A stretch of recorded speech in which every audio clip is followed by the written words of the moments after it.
Autumn, Walter, Bug, username, Pushcar, how y'all doing? The music seems to be really, really loud. I'm gonna turn that down. That seems really, really loud.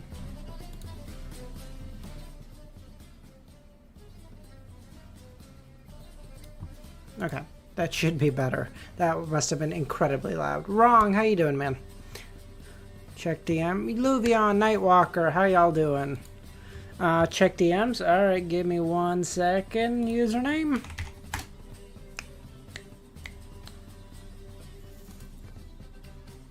Do you know the Leonard Parasite sequence number? I don't think so. I mean, I think it's suspected he's a angel, right? But I don't even know if that's true or I'm just making that up.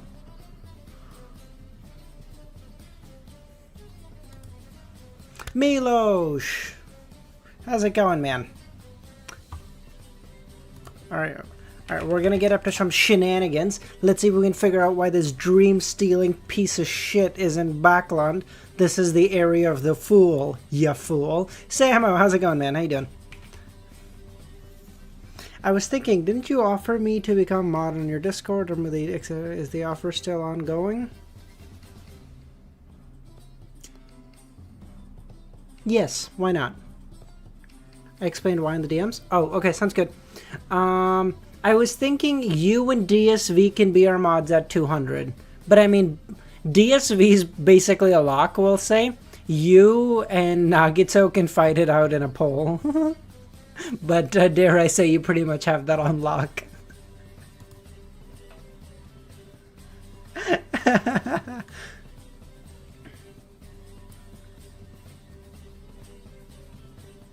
If you don't, be careful. It says its sequence number.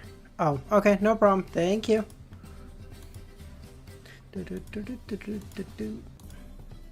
Close to 200 members on Discord. I know, right? Yeah, we're close. We're like, I think we're like 195, 196 or something. Mr. Fool, I don't think I've seen you be here before. How you doing?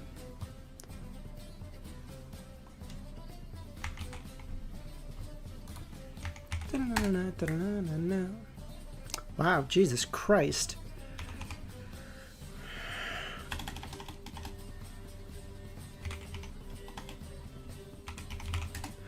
We will see, Pushkar. We'll see how much time we have, okay?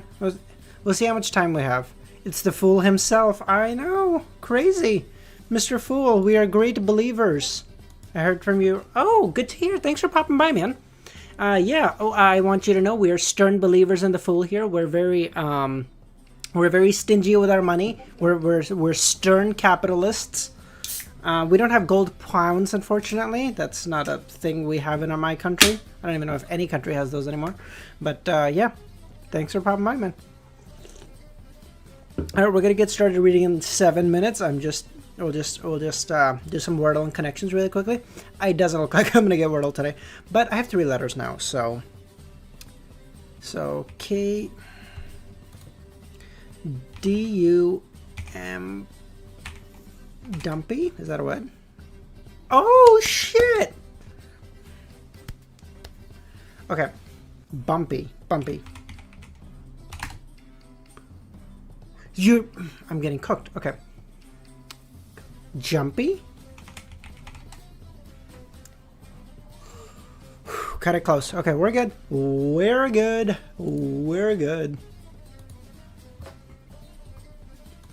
God, the music is ecstatic. I love The Witcher 3 music, man. It's so good. I know you guys hear me rave about it all the time, but I love The Witcher music.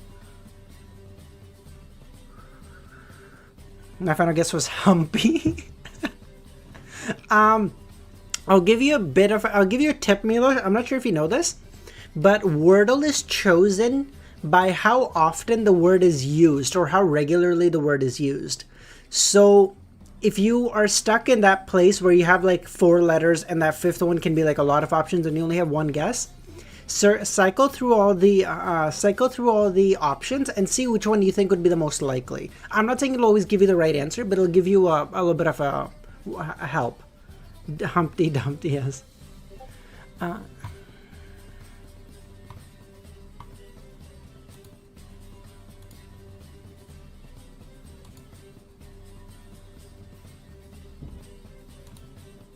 Oh, by the way, Luvion, I think you're here, right? I just wanted to say thank you for the artwork, dude. That shit is so fucking cool. Oh my god. I think this is even better than the previous one, and I love the previous one. It's like, that is some goated behavior right there. What the fuck? Seriously, thank you so much. Aman is in Backland, yes.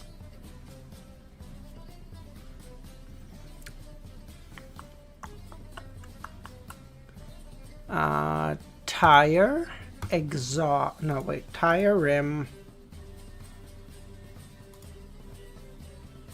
Tire, rim, no. Exhaust, fatigue, my goat. Exhaust, fatigue. Okay, hold on. Tire, rim, hubcap. What's your favorite pathway now? Oh, that's actually a good point, Pushkar. Fuck the connections. Let's do that really quickly. Let's go through my notes really quickly.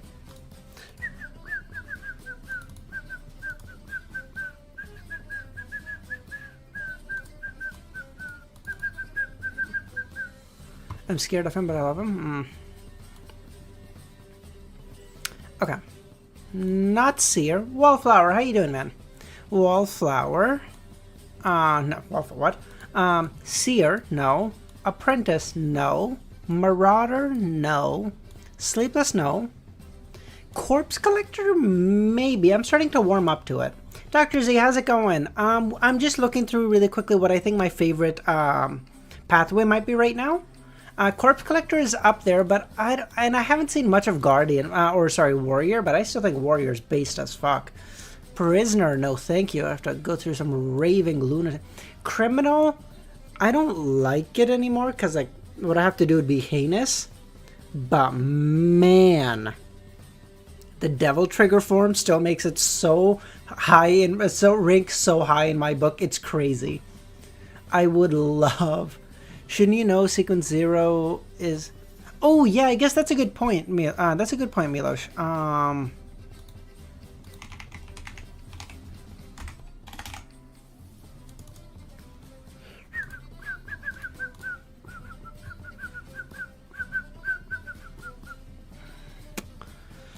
Prisoner, no thank you. Criminal, no thank you. Reader, no thank you. Nerd shit, nerd behavior.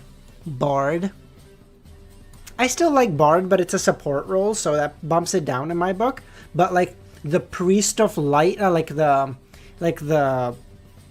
Priest of Light, but like the Dawn Paladin from like D&D is so based. You stand in the middle of a ground and you're surrounded by enemies, and you say, "Holy Lord, grant me thy light," and a fucking light pillar drops on there. Holy shit, that is hard as fuck.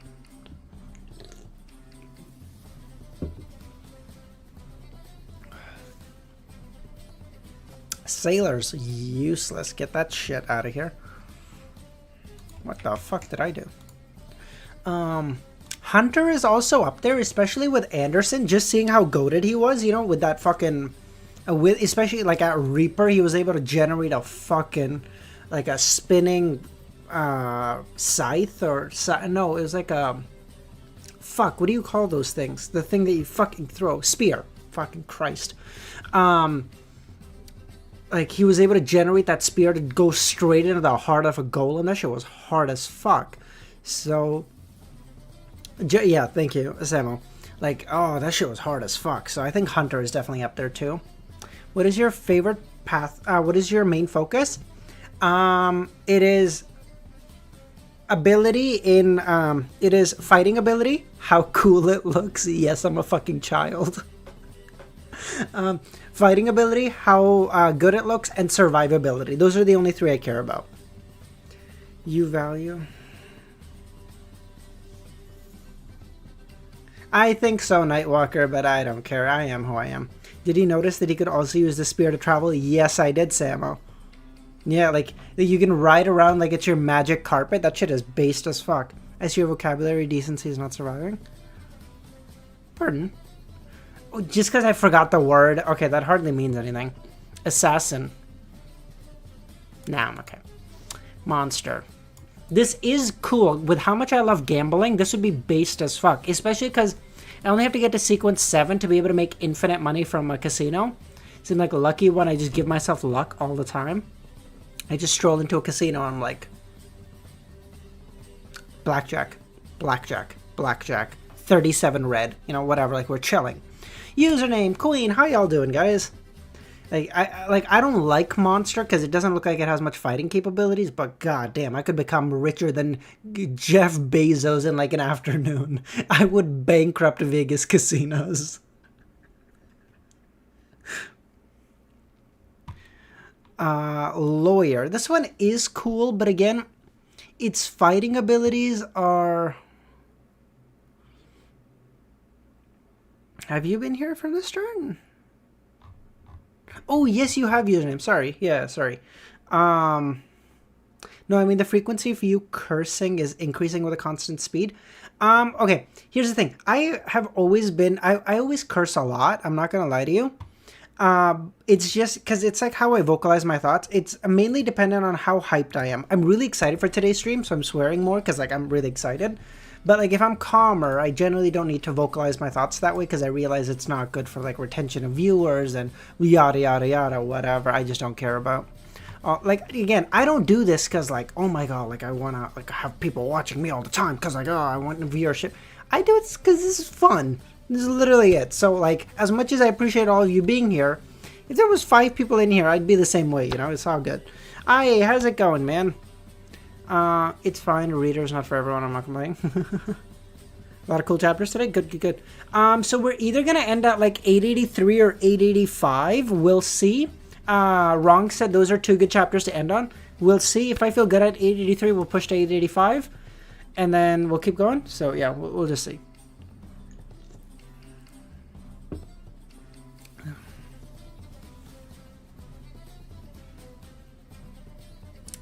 Arthur, how's it going, man? How you doing?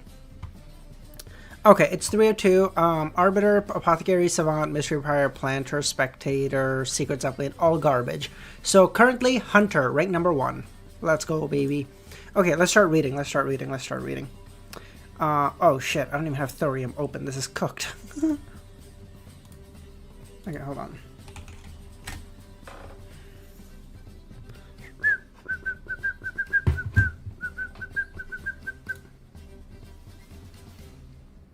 By the way, is Kami here by chance, or does anyone know what kind of music I should have on right now? I have no clue.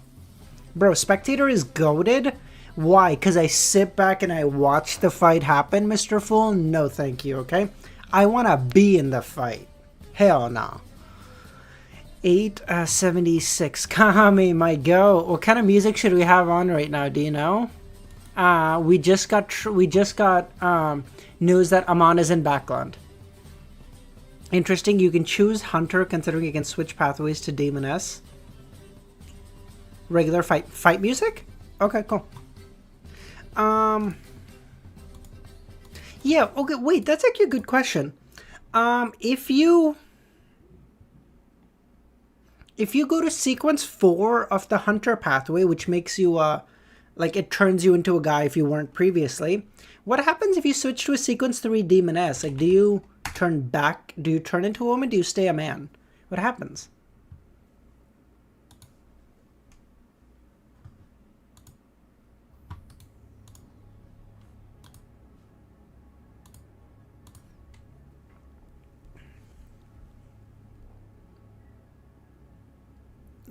Turn into a woman?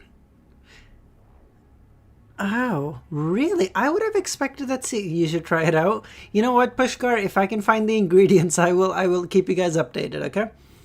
You swap again? So wait, can you keep swapping from man to woman if you keep switching? It's regular music, there's fight later? Okay, sounds good, man. Thank you. So, like, if you keep switching pathways, you can keep switching gender. Like, if you go from 4 absolute guy, iron, whatever the fuck that's called, to 3 of the Demoness pathway, you go to a girl, to 2 of the Hunter pathway, you go back to a guy, to 1 of the Demoness pathway, you go back to a girl. You can just keep flip-flopping like that? I mean, shit, I'm game. I don't care. Yeah? Okay, cool. Alright, thanks, guys. Okay. Chapter 876, Art of Diverting Trouble. Alright, let me just change the title on screen and then we'll start reading. Oh, and we're gonna do a heist soon. Oh my god! I learned something really cool today. It was also about a heist. Did you guys know in World War II, the reason the British were able to find a nearly intact Enigma machine, which is the thing that the Germans used to encrypt all their messages, was due to a submarine heist? I haven't looked any more into it, but that sounds cool as fuck. Okay. Aman. Clint's pupils constricted, and although he looked normal on the surface, he tensed up significantly. Although he had kept using Aman to scare the grandpa in Leonard's body, as well as the Marauder Pathway demigod besides Hazel, he was only using the name. He never expected a king of angels, the blasphemer, to arrive in Backland so quickly. He was even looking at the organization that believed in the fool. Were you there in the submarine? No, I was doing the heist. Pushkar. God, you guys are so mean. In fact, although it was surprising, it's understandable. With Backland having an angel and a demigod of the Marauder Pathway, it's only a matter of time before Aman arrives based on the law of beyonder characteristics convergence. And the only problem is that he has been searching for something in the forsaken land of the gods for so long, and it's unlikely he would abandon his search. Besides, his mausoleum in the outskirts of Backland has been destroyed by the hive mind, making it difficult for him to come and go as he pleases. Therefore, this likely isn't his main body, but an avatar that exists in the northern continent. Oh, that's really clever. I've been thinking about this for 2 days and I didn't think of that. That's so smart. What the fuck? An angel of the Marauder Pathway should be good at using worms of time to create avatars. Aman must be stronger than them. Klein's thoughts raced as fast as lightning as he gradually came to a conclusion. At times, he even suspected that the mythical creature of the Marauder Pathway was a bunch of worms of time, combined together via a certain method. I guess he's probably thinking that because the mystical creature of the Seer Pathway is like a bunch of maggots? Was it maggots? Am I misremembering this?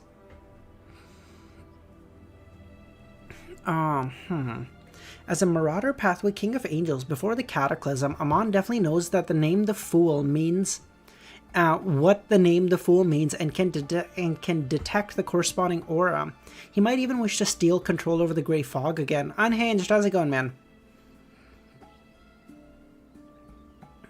Oh, yeah, I guess the Fool Pathway. Yeah, I guess I can start calling... Yeah. Okay, I'll try to keep that in mind, Dr. Z. Sorry. Because I've always called it sequence by the sequence 9 name, so I'll start calling it by the 0 names, because that's how the community refers to them. Yep. This is really going to be a headache. After his initial shock, Klein composed himself. What he was most afraid of now was that he would end up encountering Aman because of the law of beyonder characteristics convergence. And Aman was clearly able to detect his uniqueness. When that happens, it might not even cause a stir before the so-called Mr. Fool had to consider if he could be resurrected. After all, this was a king of angels, an existence just second to a true god. Furthermore, the Marauder Pathway has always been known for their deceit and concealment. Aman wasn't necessarily afraid to take action, even in Backland. Perhaps stealing the fate of others was a strength of his. Stealing the fate of others? How would that even work? Like, the Marauder Pathway gives you a good fate. Aman then steals it. The angel... The Monster Pathway gives him a good fate again, and then he steals it again, and now they're just in a stalemate because you keep giving good luck and taking it away. What he was most afraid of now was that he would end up encountering... nope, already read this. From the looks of it, temporarily leaving Backland to head for West Balam might not be a bad choice. Anyways, the biggest problem stems from myself. If I had already advanced and become a Bizarro sorcerer, I'll be able to hide the Grey Fog's aura. Even if I encounter Aman, I won't be afraid of exposing anything. Klein drew a silent breath as he once again felt a sense of urgency. He needed to quickly push open the door to Sequence 4, change his existence, and become a demigod. For this, he needed to work harder, be it making another marionette, acting at a deeper level to speed up his digestion, or gathering the ingredients. Backland is a terrifying place. If Ouroboros hadn't left, or if he's already returned, just the ones I would number 5 angels are the ones I know of, including 2 kings of angels. I haven't included the royal family and military who use Backland as their base. I haven't included the underground evil spirits whose whereabouts are unknown, a former king of angel that fused with the wills of 2 other angels. The Rose School of Thought's abomination, Sua, that comes in pursuit of Gearman. This would be nothing compared to the demigod level battle outside Bayam. Klein looked at the sketch drawn by Ian as he vaguely shook his head. Okay, got it. He shook his head to turn to Ian and Merrick. He said so because he didn't know the monocled man, but in fact he was expressing his exasperation. He shook his head to Ian and Merrick because he didn't know the monocled... Nope, I already read this. Jesus Christ. I'll have to leave. I'll reply to you before midnight. Klein took off his hat, bowed, and walked out of the billiard room, and teleported back home. Inside his master bedroom, the first thing he considered wasn't Miss Sharon and Merrick's request, but how to deal with the problems Aman brought. In such aspects, being rather experienced, he came up with an idea. It was to find something for Aman to draw his attention to. As for what that was, it would definitely be something he found irresistible. Something that would definitely be interesting. For example, an angel of the Marauder pathway. Pala Zoroast. Bro, he's willing to throw his old friend under the bus. He's like, Leonard, I've always liked you. You will make a good sacrifice for the future. I'm like, what the fuck, dude?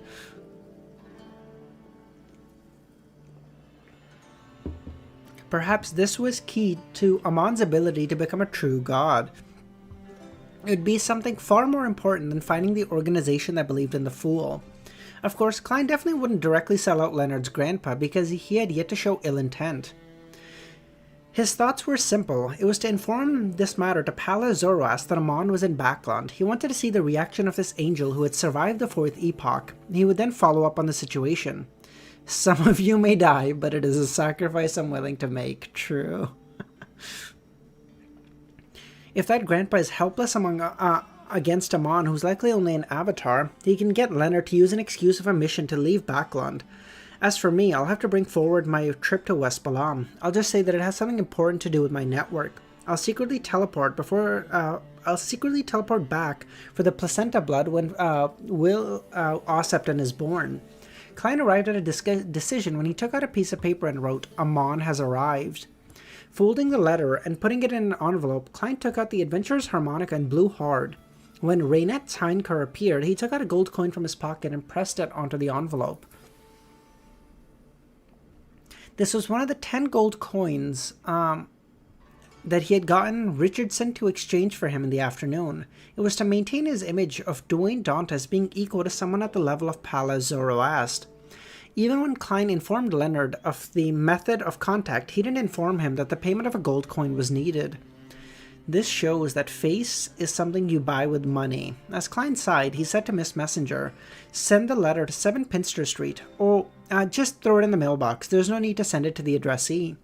As he wasn't certain of Pala Zoroast's true intentions and character, Klein wished to hide more of his trump cards in front of him. Therefore, before Leonard wrote to Klein, he had no plans of letting the poet see Miss Messenger. Devil, how's it going, man? Merlin, how's it going? Not much. Klein's just thinking of what we're going to do about Amon being in Backland.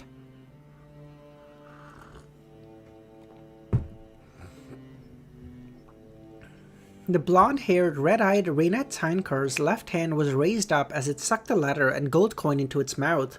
However, she didn't disappear and instead floated at her spot. What's wrong? Klein asked. You don't know where 7 Pinster Street is? Only then did he recall that a messenger's delivery of letters depended on their mysticism-based knowledge. It was based on a person they contacted with or the person they had formerly delivered letters to. Therefore, once the latter was left at detectable range, the messenger would not be able to find them. Upon hearing Klein's question, 2 of Raynette Heinker's heads nodded in unison, indicating she didn't know. Klein immediately coughed slightly as he pulled out the drawer and took out a map of Backland. He then used a fountain pen to circle the North Borough. Following that, he circled Pinster Street. When you're here, you'll see the unit numbers on the building. Klein folded the map and handed it over. The head in Raynette Tyneker's right hand opened its mouth and bit down on the map. She then phased away. Bro, we're giving straight up fucking... we're giving like a 1980s map to a fucking demigod level creature. This is what I would imagine like your introduction as like a pizza boy in the 1980s would be. Like, you know, you're 16, your mom tells you to get your first job. You get a job and they're like, hey, so you're gonna deliver pizzas. And you're like, I don't know the... Fuck off, Siri. And you're like, I don't really know the city. And they're like, here's this map. Good luck. Like, okay.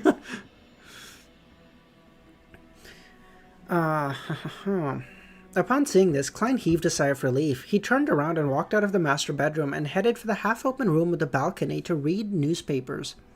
Late into the night, he took 4 steps counterclockwise before soaking into the bathtub and headed above the grey fog.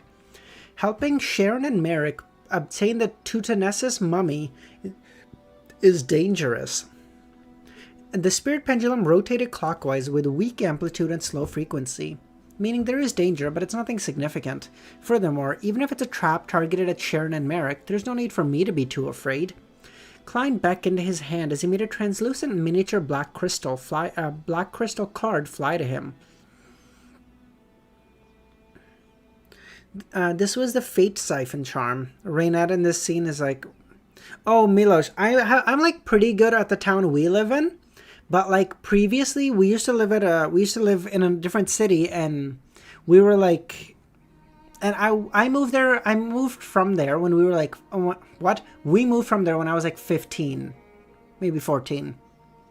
And everyone is like, oh, like you remember where to go there? I'm like, why the fuck would I remember? I left when I was a kid. I didn't drive back then. I got no clue. Klein had used a Worm of Time to create a demigod level high charm. Right on the heels of that, he summoned Creeping Hunger and Sea God Scepter. Wearing the former, he picked up the latter and recorded Lightning Storm and Hurricane. Does the town even exist after centuries?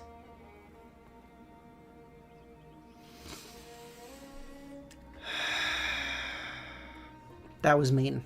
That was mean, Pushkar. I knew it was gonna be like an old joke, but I was like, dude, I said like a couple years ago and I said 15. I was like, I don't know how they're still gonna call me old. It doesn't matter to you guys apparently.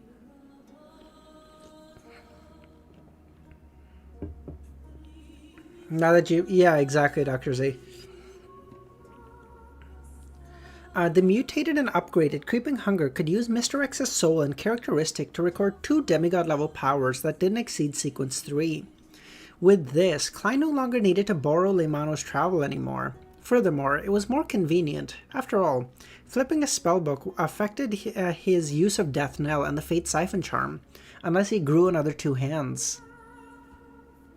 What if he could use the maggots and once he becomes a demigod to make more hands? Ugh, that'd be nasty. After making his preparations, Klein returned to the real world, took out a piece of paper and wrote exact time, location, and plan. At 1 a.m., Leonard, who had slept for 2 hours, woke up energetically, prepared to leave his home and head for the cathedral. Just as he stepped outside, he suddenly had a spiritual intuition trigger before he subconsciously cast his gaze at the mailbox. He then walked over and opened it. During dinner, he cleared the newspapers, bills, and letters inside. Typically, there wouldn't be any items in the mailbox until daybreak. After all, the mailman would have clocked off and returned home. However, at this moment, there was a letter silently waiting. Old man, you didn't inform me of a new letter. The person didn't enter, the old man replied. Leonard knew that the old man's senses were limited to his body. Hence, he didn't speak further. He tore open the envelope and flicked the letter flat. It read one short line. Aman has arrived. Dude, the aura on this motherfucker. Like, he hasn't talked to anyone significant. He hasn't done anything. And it's like, everyone is like, Aman has arrived. Oh, hide your wives, hide your kids, and hide your husband. Aman has arrived. It's crazy. at the same time, he heard the parasite in him gasp for the first time. 877. Whose trap?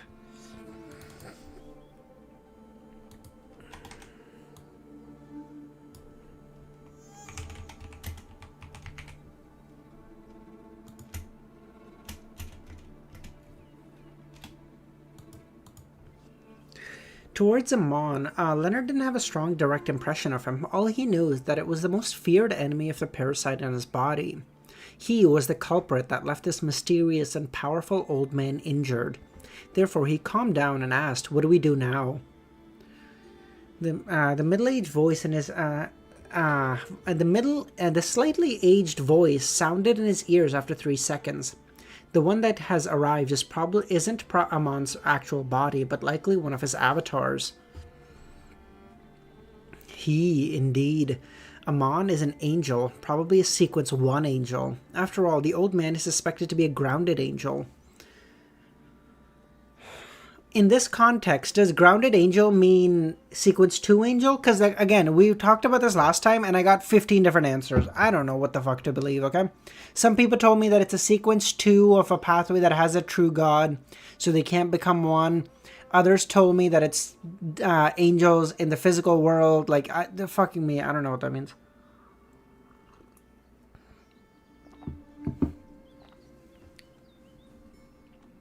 A deity's if Amon's actual body appears in Backland, it might very well cause a deity's descent. A deity's descent?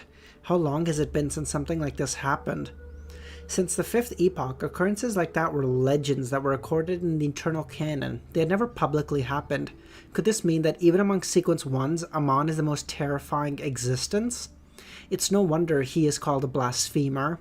In just a few words, Leonard came to a realization how terrifying the angel Amon was. Yeah, because I guess because Leonard doesn't know what kings of angels are. Because Amon is, at the very least, a Sequence 1 and the uniqueness, because we know Aman and Adam have that. He's at the very least a Sequence 1 and the uniqueness. Likely he is the Sequence 2, he has 2 Sequence 1s and a uniqueness. He's like a pissing distance away from becoming a god. Aman is so scary that he's banned from the capital, otherwise the gods will come down and beat his ass. Maybe he's like banished to the Forsaken Land of the Gods. Imagine being a Sequence 1 and dangerous enough to cause a deity's descent. Goated. From Leonard's point of view, the Church of Evernight and Storm, which were born in an earlier epoch and existed through the entire 4th epoch, had a rich experience in resisting angels. They were the best choice at dealing with Amon. Pala Zoroast chortled. It's useless. It might even be something Amon wants. To him, it's just a loss of an avatar.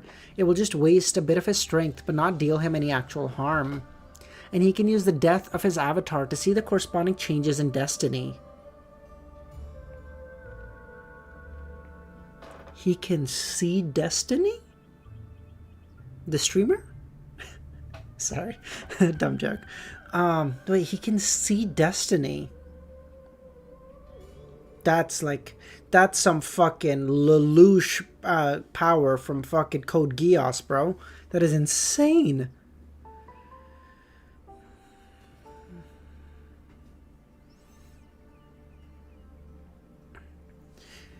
From that, he will be able to see the source of the stir or the creation of the waves. Although this doesn't allow him to directly lock onto you or me, he will be able to greatly reduce the circle, creating the conditions for his actual body to deal a lethal blow. Sorry, give me 1 second. See your last comment. What was your last comment? No, Grounded Angel is just an angel at Sequence 2. Archangel is Sequence 1. I don't know. Different people give me different answers. I don't even know.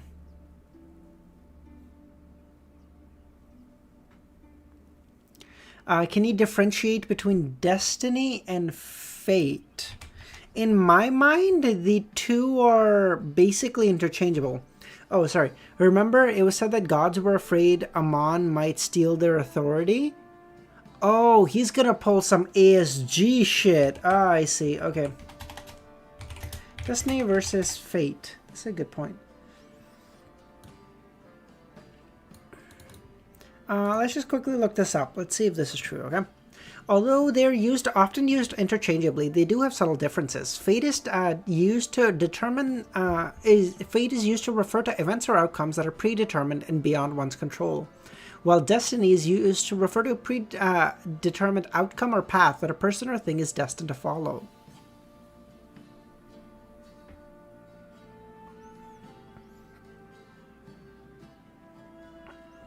So in Lord of the Mysteries, I would assume fate can't be changed, but destiny can be. Nope, go fuck off. Because it says fate is beyond one's control.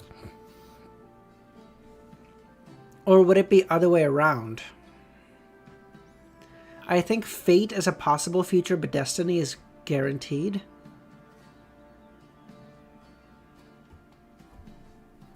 Okay, cool. Glad we got absolutely nothing out of that. Good job, guys. Besides, do you think there will only be one avatar of Aman in Backland? Oh, that is a terrifying thought I didn't even have. Aman could just have 10 of him in Backland.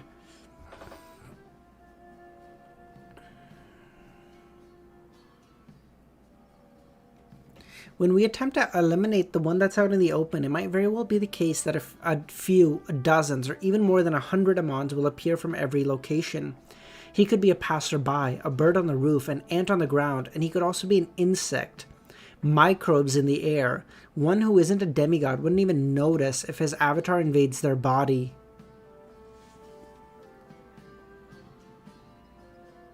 That's terrifying. As he listened to the old man's description, Leonard felt a chill run down his back. "You're afraid now?" Palace Zoroast chuckled. "If you understand how Amon can steal away your destiny without showing any anomalies, you will be even more terrified." What does that mean? Steal your destiny? "What do you mean by steal away my destiny?" Leonard asked. "He will follow you back. Then you'll discover that your parents will be making him their son. Your wife will view him as her husband. Your child would treat him as their father.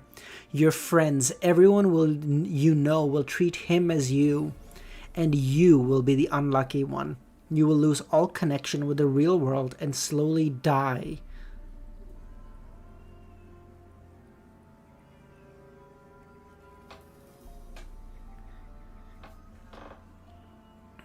This is some fucking bullshit. That's what this is, bro.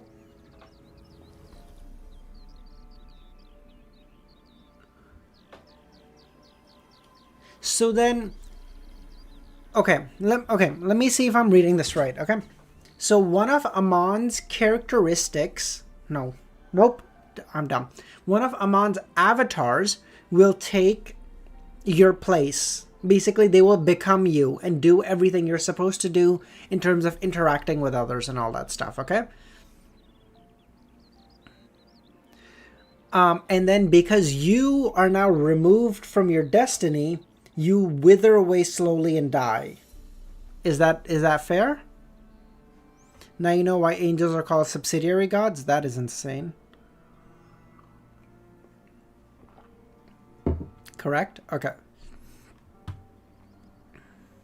Okay. Would such a theft be permanent? Leonard asked. Before a thief is caught, will he volunteer to return what he has stolen? Unless he has had enough fun with it. Leonard fell silent. He felt that an enemy at Amon's level was no longer someone who could defend against. Was no longer someone one could defend against, but was completely unfathomable. Then what do we do? Let's watch and see. In simple terms, fate is inevitable while destiny can be altered. Yeah, you just die because you can't do anything anymore. Among Us. Ah, very good, Milosh. Very good.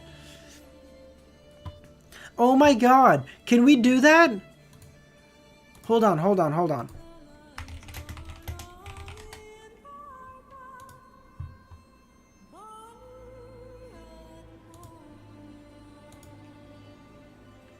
What if... Hold on, sorry. What if we put on... Fuck's sakes. What if we put on this picture as a emote, and then I plaster over Amon's face with it?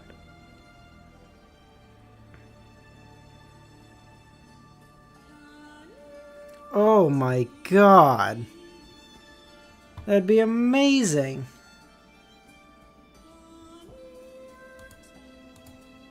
That would... Needs a monocle? Just a monocle is enough? Yeah, but he has one big eye. How do you put a monocle on that?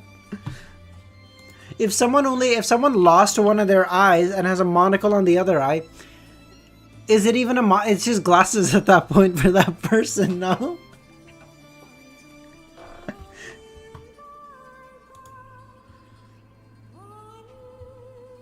So okay, you guys are so pedantic, you know this? God, you guys are... Inside the Braveheart bar, Merrick was waiting at the billiard room, according to agreement. Since Sherlock Moriarty had agreed to provide help, discussing the operation's details face-to-face was necessary. It wasn't something that could be figured out via an exchange of letters. No, come on. It was a misspeak. Why you guys gotta be so pedantic? Guzzling down a mouthful of beer, Merrick raised his hand to comb his hair. His pale face was drained of the color of blood. The demented look on his face was a lot less than before. At this moment, his heart stirred as he looked up to his side and saw a figure. None other than Sherlock. Teleport? Merrick's heart palpitated. This wasn't only because he didn't trust... he instinctively raised his level of wariness. This wasn't because he didn't trust Sherlock, but a natural reaction for a creature when faced with a higher existence on the food chain. At the same time, he noticed through the corners of his eyes that Sharon's figure had also appeared on the high stool. Klein pressed down on his hat and bowed. What I'm most concerned about is the amount of intel you have, Klein said. You can always underestimate sequence 1, but now you know how scary. Yeah. Okay, you guys are going to be really mean to me when I'm going to say this, but I'm going to say it all the same, okay? This reminds me of, like, is it Tsukishima from Bleach during the Fullbringer arc? Is it Tsukishima? I can't remember his name. Shima Bleach. Oh, it is Tsukishima. Holy fuck, I got that name right? I'm goated. I mean, you guys are going to be like, no, he's way stronger. You guys are going to be mean, but, like, in principle, it's very similar powers. I mean, common has something else like.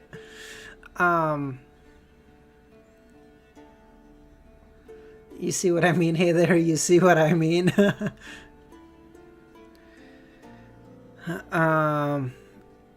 If there's sufficient intel, the chances of success will be higher and the risks lower. Let me raise a simple example. Do you believe that Tutanensis II's mummy doesn't have any problems? Can you confirm which coffin it is in?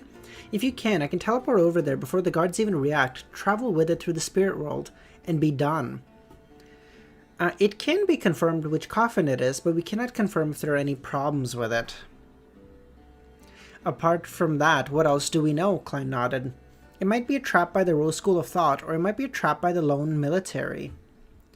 You didn't even mention the second guess before. That's right, before obtaining any confirmation. Even I wouldn't divulge too much. A trap meant for the Rose School of Thought? Klein asked. In the ancient Highlands Kingdom, creating a mummy was the tradition of an esteemed person.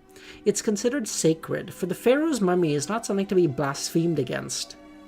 Back then, before the lone Intes and Phaenopoder allied forces attacked this kingdom, the pharaoh's descendants had moved the most important batches of mummies, including the remains of the pharaohs of the past dynasties. Now, do you like Hunter or Marauder? Hunter. This Tsukishima shit is below me, okay? I'm gonna steal your mate and then you're gonna slowly wither away. Well, how about I just fucking kill you? Feels like one is so much easier than the other.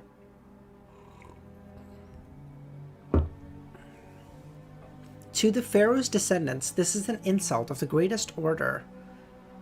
No, wait, this time, one of the Highlands rebels' armies had their secret stone base stormed.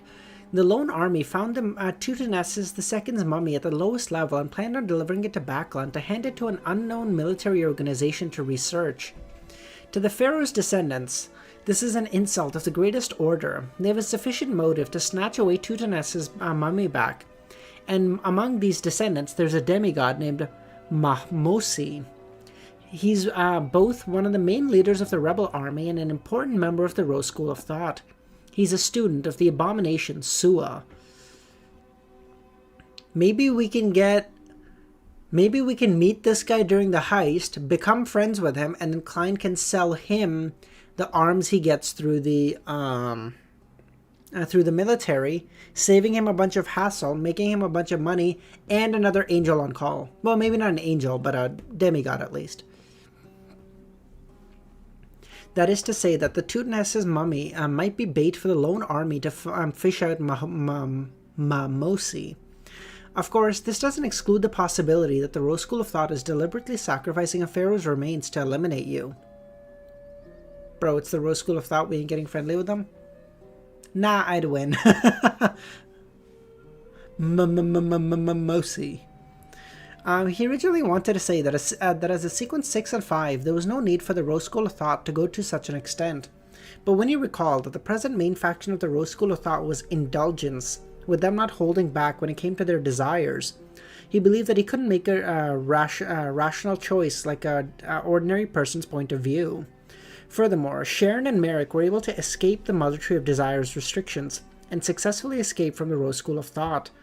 Apart from luck, they might also have someone supporting them in the background.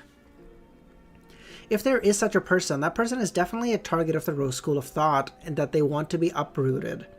Klein's mind naturally formed these thoughts, but he didn't say it out loud. Yes, Merrick said as he rubbed the corners of his eyes. Klein thought for a moment before saying, if it's the former, the situation is more troublesome than I imagined. To deal with a demigod with companions, the lone military will at least have 2 Beyonders at the same combat level as Mamosi lying in ambush. Apart from that, they will definitely have some redundancies to prevent accidents. For example, they will prepare a grade 0 sealed artifact. In short, if this isn't near Backland or made into a joint operation with the 3 churches, it might not be possible to set such a trap.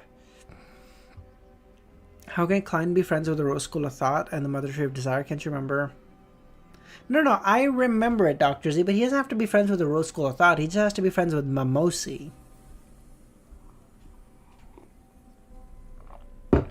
You know, all my homies betray their secret organizations a tiny bit on the side, you know, for some money, no problem.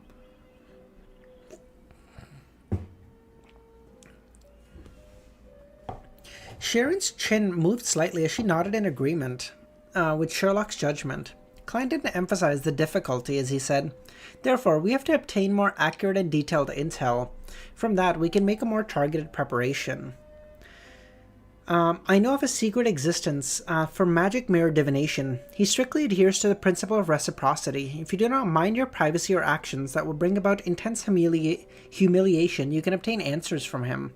Are you willing to try? I'll perform the summoning. In dark divination, whoever did the summoning ritual typically suffered the greatest risk. What happens if I refuse to divulge my private matter or reject such a thing? Merrick asked. You'll suffer a lightning strike, causing a lot of damage. Lightning strike? Why is Klein so mean? Eridas will give him the answer for free, and he's like, nah, I want Merrick to pay a price. Fuck this guy. I would be like, listen, I will do a magic mirror divination. I will bear the cost. But you guys need to compensate me. Merrick originally believed that with the zombie's toughness, it wasn't too difficult to deal with any direct damage. But lightning, which is relatively strong against the dead, he didn't expect. He hesitated for a moment, glanced at Sharon, and said, "Okay, prepare the mirror."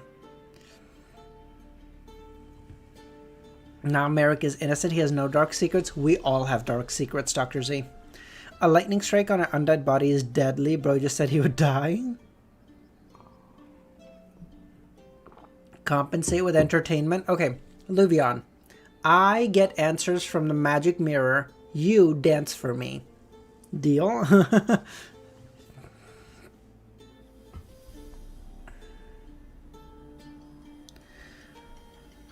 Just as he said that, a palm-sized mirror appeared on the billiard table, a regal-styled makeup mirror. Klein glanced at it and drew a symbol that was a mixture of concealment and mystery prying. 878.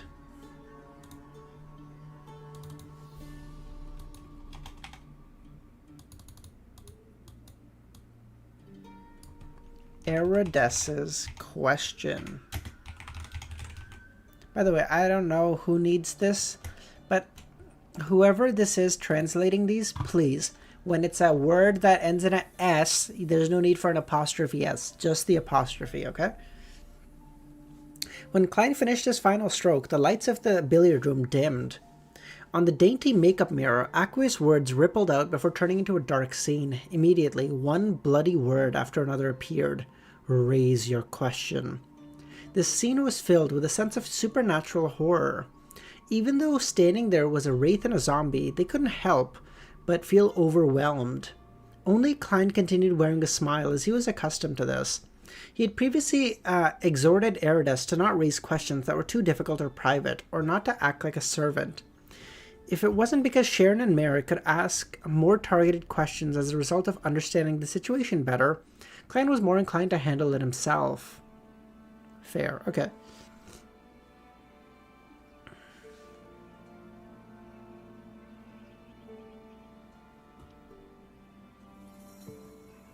Technically only applies to pluralized words that end in S. I don't know if that's true, Siobhan. It might be, but I just remember always being told that anytime a word ends in an S period, you don't use the apostrophe S. After a few seconds, Merrick took 2 steps forward, opened his mouth. But at this moment, Sharon's gentle but emotionless voice sounded. I will ask the questions. Oh my god, we might get to find out her type. I don't know who said that. Pushkar, you know what? You're right. I apologize altogether. You were right. I was wrong. My bad. Without waiting for Merrick to answer, she floated up to a standing position, looked at the mirror, and asked, "Is the Two Nesses the second mummy a trap that the lone military has set up to target the Rose School of Thought?" "That's right," Eridess replied.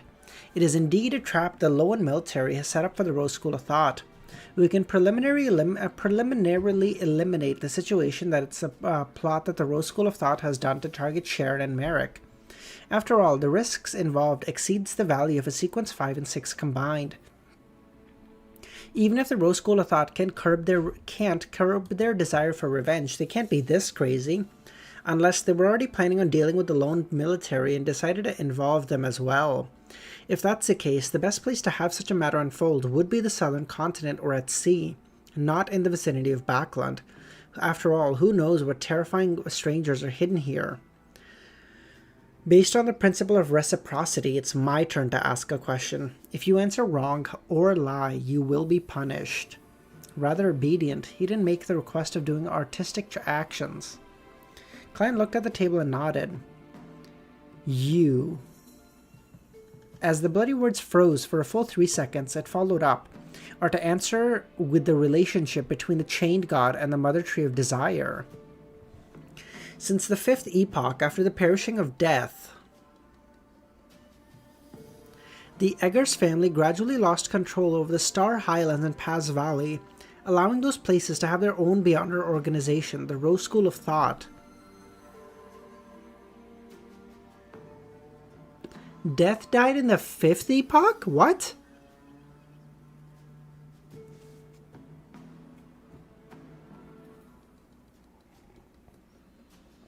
Am I just reading this stupidly? Because that's my interpretation of that reading. Since the 5th epoch after the perishing of death, the Eggers family gradually lost control of the Star Highlands and Paz Valley, allowing those places to have their own beyond our organizations, the Rose School of Thought.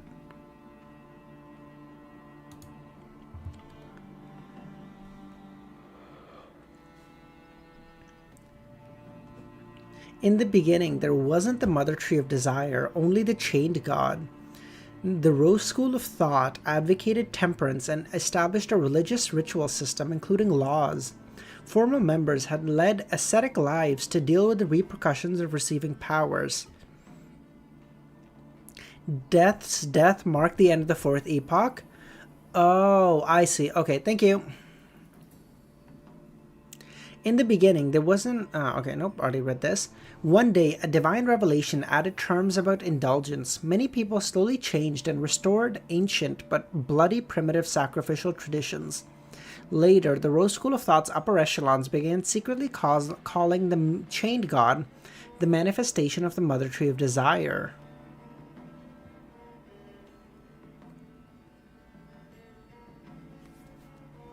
Okay. I still don't know how the whole God, super God thing would work, because I'm still trying to work that out in my head. Like, since there can't be a sequence 1 since there's a sequence 0, but I imagine there's allowed to be a super God.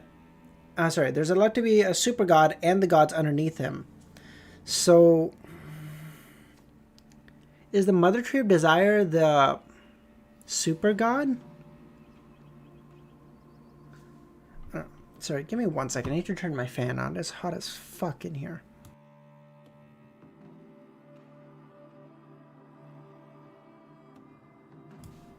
Okay.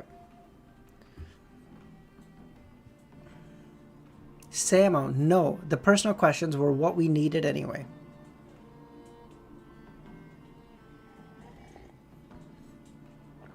You think knowing Sharon's type doesn't help Klein personally? Of course it does.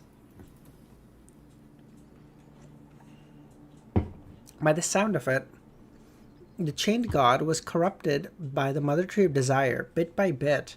If this entity was a sequence 0, then the Mother Tree of Desire is terrifying. It's no wonder it's viewed as an enemy by all other deities. However, the Chained God might not be a sequence 0. There's a small possibility of being a uniqueness that has fully come to life, or a king of angels with 2 sequence 1 characteristics, or even someone weaker. There's currently not enough information to verify the matter. Klein frowned slightly as he began thinking about the matters regarding the Mother Tree of Desire. I'm just going to toss this into my notes really quickly. Give me 1 second. What if Sharon isn't Klein's type?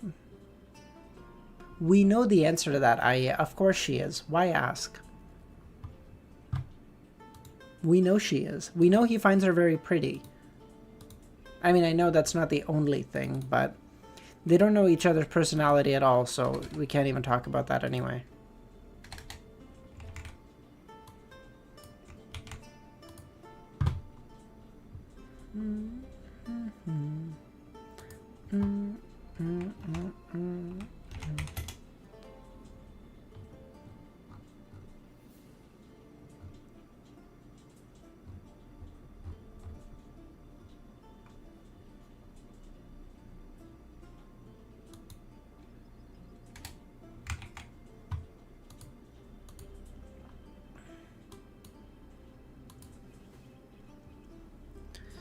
At this moment, Sharon switched to asking, what problems does the Tutnesses the second mummy possess?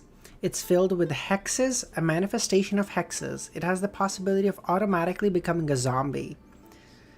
A mummy comprised of hexes? As expected of a corpse left behind by a high sequence beyonder. How would this be resolved? Klein looked at Sharon and Merrick and discovered that they were sufficiently calm without any surprise, as though they already knew. This also meant they had means of resolving this problem. Of course, Sharon didn't have much of an expression regardless of what happened. As calm as always. I shall seal the heavens. Adam, true. Fellow Muffin, I don't think I've seen you here before. Thanks for popping by, man. How you doing? You. Have been trying to increase your sequence. Why do you do so? Erdes asked. Does this mean that Erdes is struggling and hesitating, resisting upon its own urges? On the one hand, it finds it difficult to curb its wishes, to raise difficult-to-answer questions. On the other hand, it's taking my instructions to consideration. In the beginning, it was to not be bullied by others. Now, it's to have the strength to protect myself, my companions, and revenge, as well as to spread the principle of temperance. If everyone can temper their desires to not have wars and killings, there will be less misery. See, that's so sweet. Klein was surprised by what he heard. His impression of Sharon was that she was a woman of few words. It wasn't that she couldn't say many words, but even if she had much to say, she simply held back and didn't provide additional descriptions. For example, in her answer to the first question, she simply recounted the situation.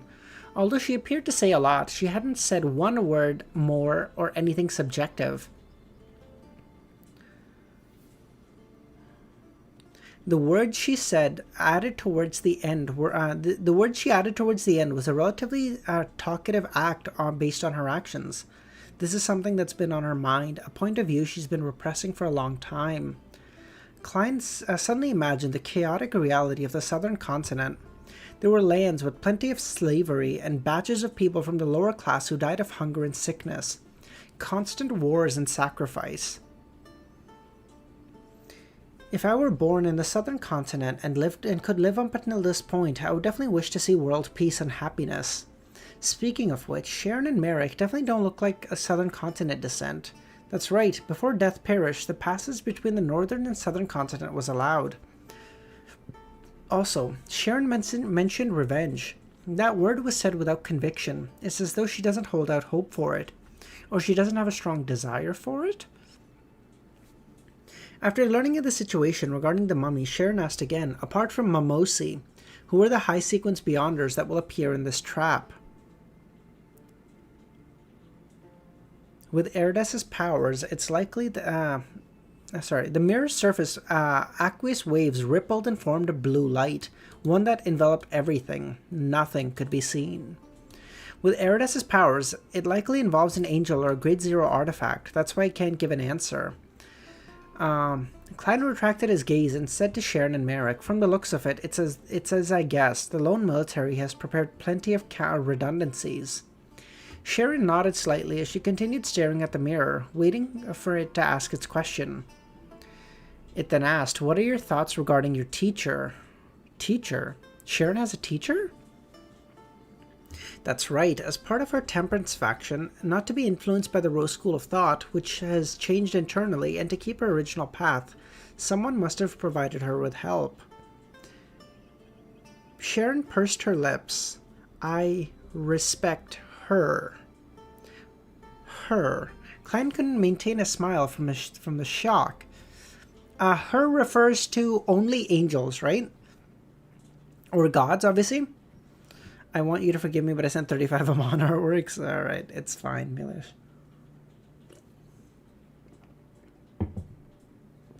Including the Orthodox churches and the various major Beyonder organizations, grounded angels were very rare.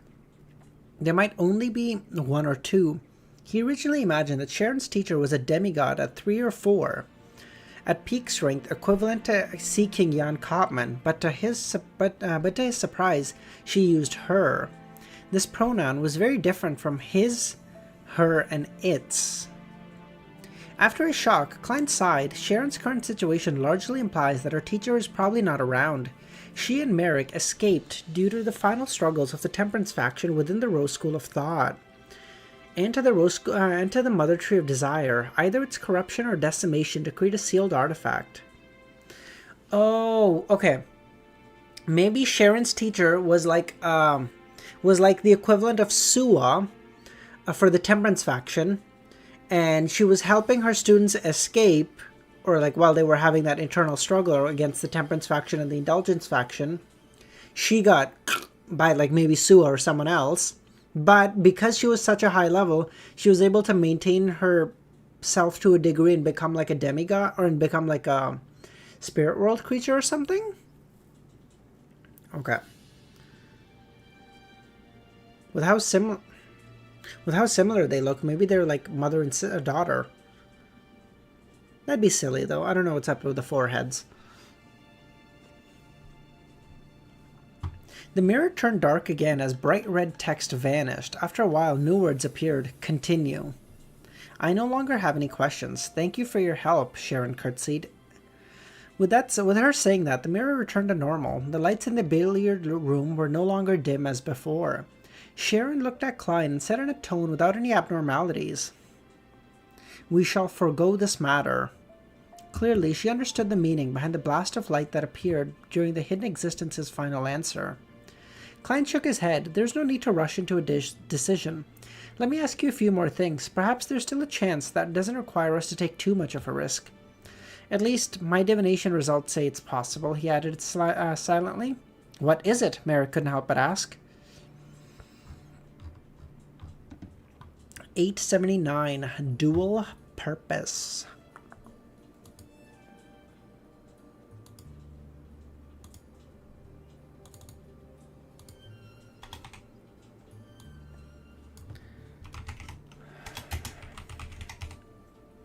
How is everyone doing this fine Thursday morning or night for you guys?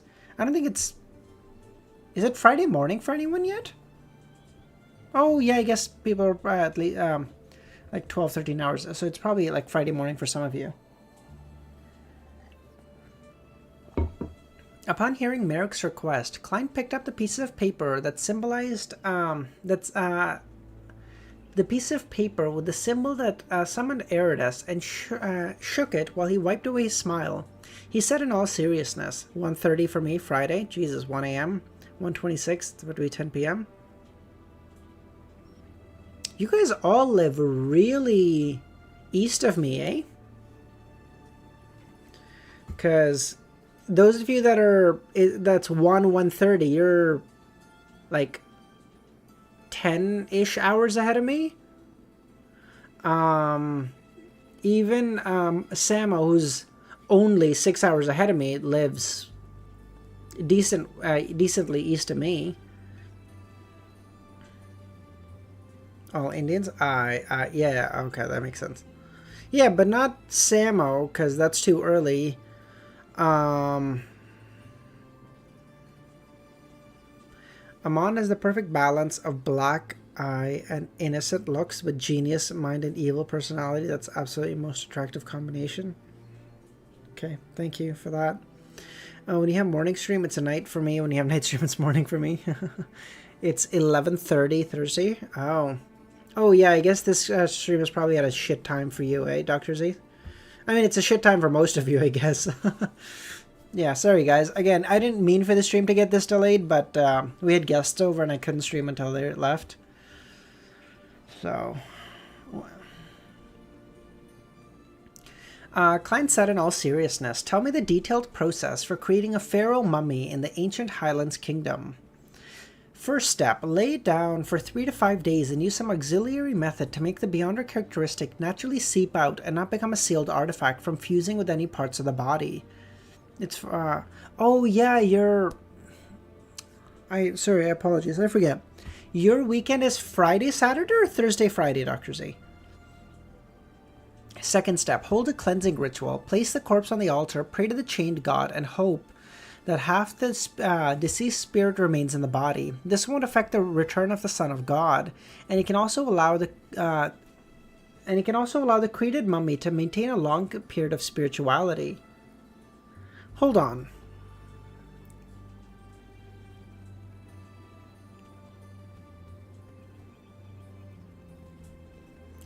What does this mean? This won't affect the return of the Son of God. What does that mean? Place the corpse on the altar, pray to the chained god, and hope that the deceased mummy remains in the body. This won't affect the return of the Son of God. What does this mean?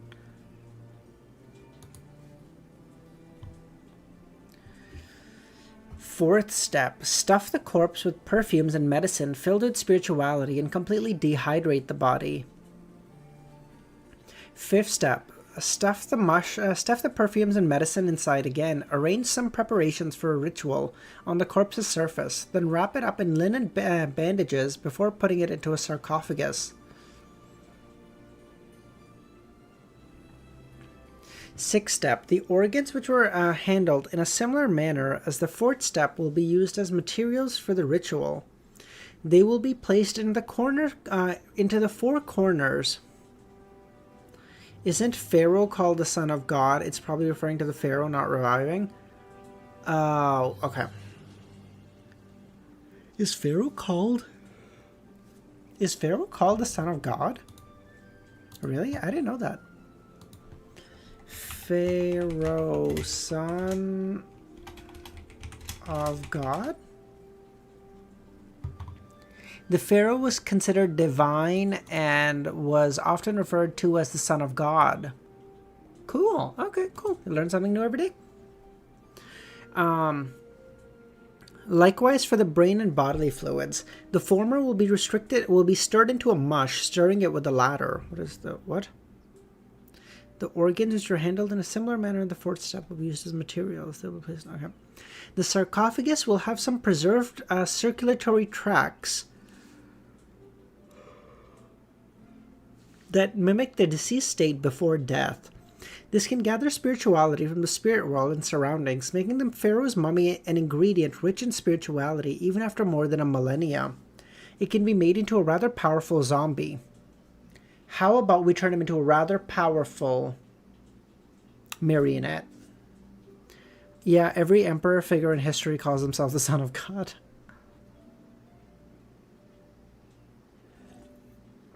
No, Pushkar, I didn't spend much time in Egypt. It was too hot. I mean, I was there to help this fellow named Joestar for a little bit, very briefly.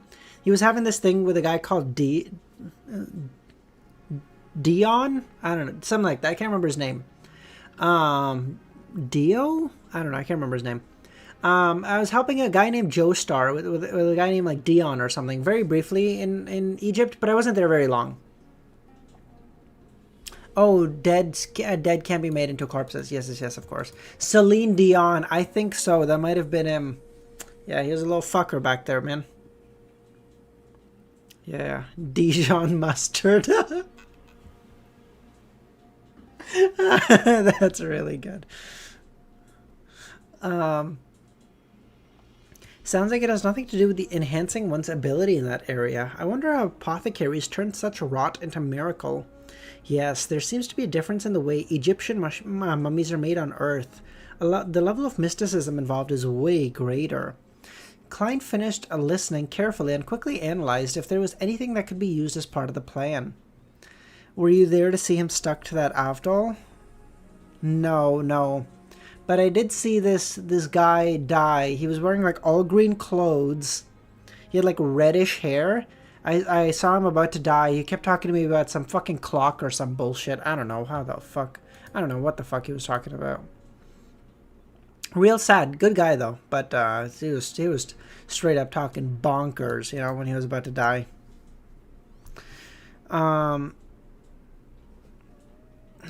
Regardless, the mummy is something with extreme research value. Unless it's necessary, no one is willing to destroy it. Klein fell into some deep thought before looking at Sharon, who had returned onto her high stool. What's the furthest distance you can travel with mirror blink? 300 meters. That's far enough. Much better than my flaming jump. However, this is expected. After all, a wraith's main trait is to come and go without detection, while flaming jump is just part of a magic show. Not bad. This can be used. Klein couldn't help but inwardly make a remark. Did you perhaps see a black and white dog? There were a lot of dogs in Egypt, Milosh. I don't know. None of them exactly stood out, you know. There's roam in the streets. Loser dies and thinks of clocks while his brain cells on those. Although he once had a wraith marionettist, he didn't know the limits on mirror blink, because before it could reach its limit, it would slip out of its control radius. And once that happened, the marionette was equivalent to a dead object. Are you secretly Dio in disguise? Who's Dio? Huh? We're talking about Dijon mustard. Pushkar, get it together. You thought it was Wiz, but it was me.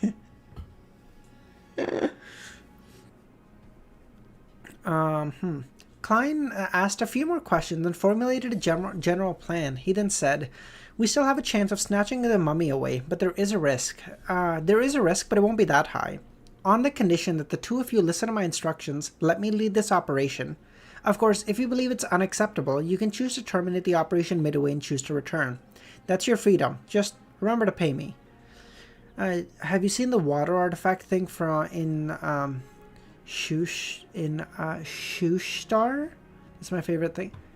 No, Dr. Z, I don't think I have. Let's look at it together. Water artifact Shushtar. Is it this thing? Historical hydraulic system? Whoa! Wiz's Bizarre Adventures. I'll tell you guys about the good old days some other time, you know? Y'all, you guys are not ready. It might be my Zoroastrian bloodline from my grandpa speaking, but I love anything that has to do with water. Dude, this looks crazy. What the fuck? Look at this thing.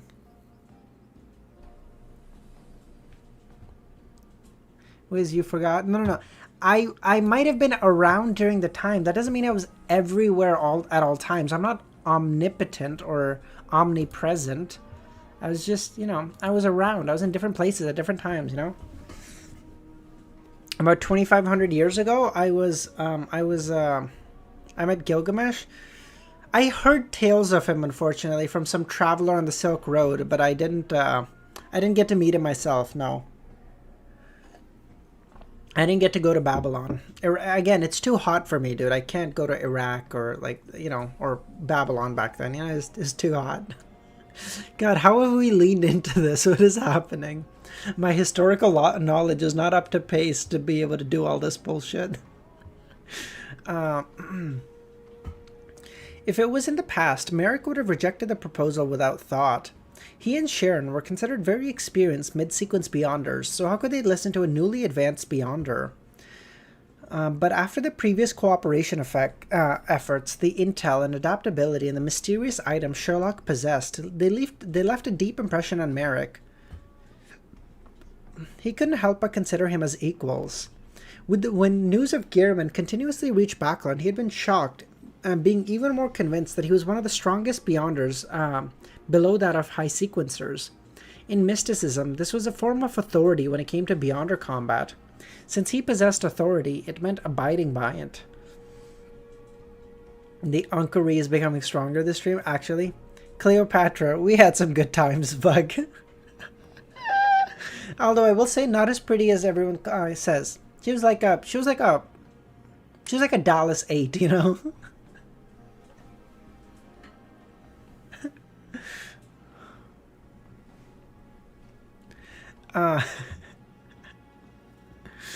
He can still teleport. Merrick recalled the way Sherlock appeared, and he had a strong sense of confidence bolstered within him. Perhaps this was a chance of success. Fuck. Okay, stop. Okay. Sorry, that last joke was hilarious. He turned his head to look at Sharon. The two nodded in unison. "All right," Sharon responded. Klein revealed a smile. "I'll go into specifics when we rendezvous at the scene. You should have seen the dinosaurs. Really fun bunch." No, even that was too old for me. I'm not like hundreds of thousands of years old. I'm no Azek. Actually, canonically, if you guys are saying like 2,500 years old or whatever, then I'm probably as old as Azek is. Apart from defining the problems and obtaining a more accurate account of the situation, his deliberate appearance using traveling and providing a secret existence to obtain intel was to establish his image. I mean, me, I'm whaled. Oh, I see. Okay. Should have seen the dinosaurs? Damn. Oh, yeah, I forgot Queen. Sorry, with all the remarks they've been making, I just imagine I'm the oldest person here by far. As far as I'm concerned, everyone in chat is like 16.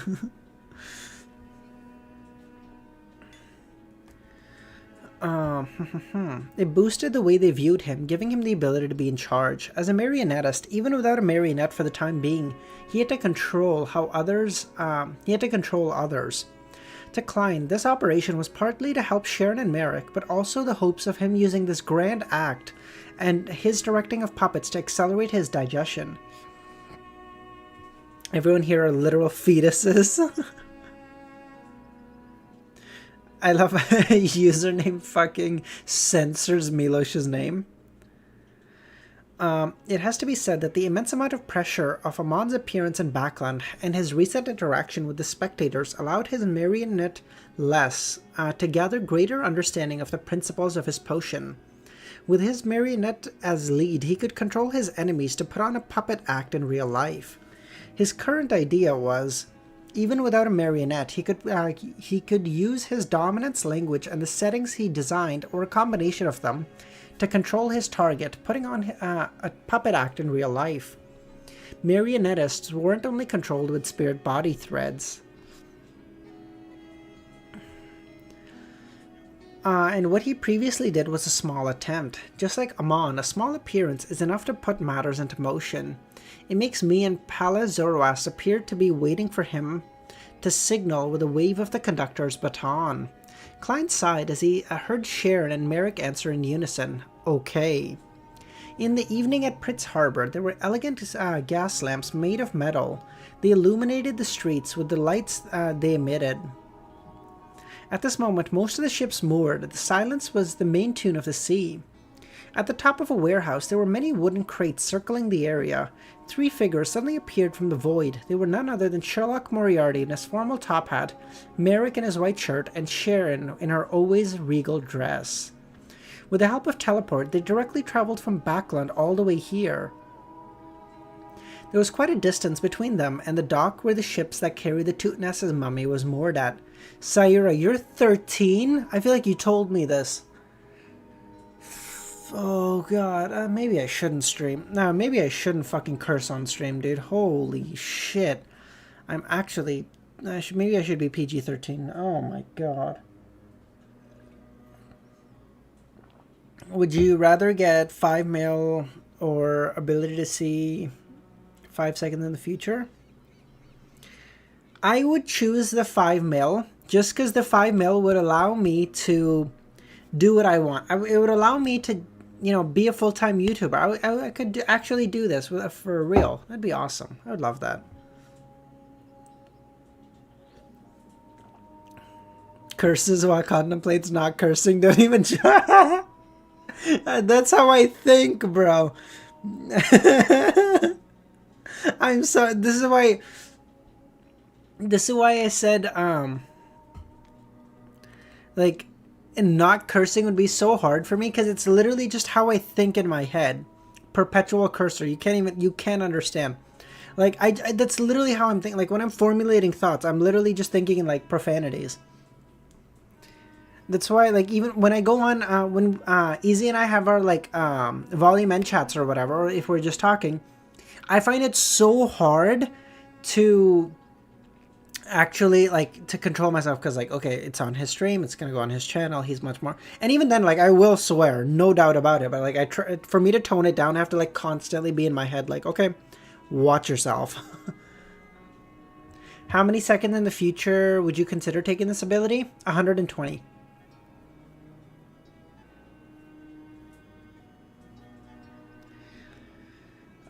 All the building roofs. Klein pressed down with his right hand as the bottom of his feet stepped on the wood. He nimbly leapt above the crossbar and, like walking on flat air, quickly arrived by the wall. There was a tiny air vent here. He could then take out the telescope provided by Sharon. He could look at the dock based on the intel, and with the building's roofs, and all the building roofs were occupied by soldiers with steam backpacks and thick-barreled rifles. They patrolled the area and were on alert on their surroundings, prepared to shoot any trespasser.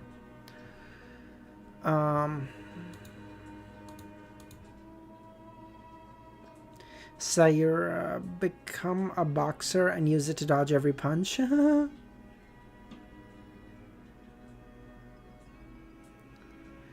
become the next Mike Tyson. Apart from them, there were a few exaggerated robot monsters parked around the deck. They were extremely metal. They were entirely metal, and their height exceeded that of giants. At the top of them, there was a cold machine gun that could rotate. They looked rather crude, however. In addition, in front of the robots was a very thick cannon. Situated underneath it were 2 rows of metal wheels. They were obviously manned, but Klein couldn't see who they were, making it impossible to determine if they were Beyonders or not. Close to these steel monsters above the deck was a dark black metal tower standing at the height of more than 10 meters. It was a complicated pulley system that seemed to lack any sophistication. On the surface, it doesn't seem too simple, but it can't be considered a high-level operation. Klein retracted his gaze and threw the telescope to the approaching Merrick. Before they started taking action, they came to an agreement. It was to not use their Beyonder powers, relying on non-mysticism methods to spy on the target to avoid sounding any alarms. After all, it was very likely that there was a demigod lurking in the dock. Do you know the main pathway of the lone military? It was the Arbiter pathway, right, Dr. Z? Khaled, how's it going, man?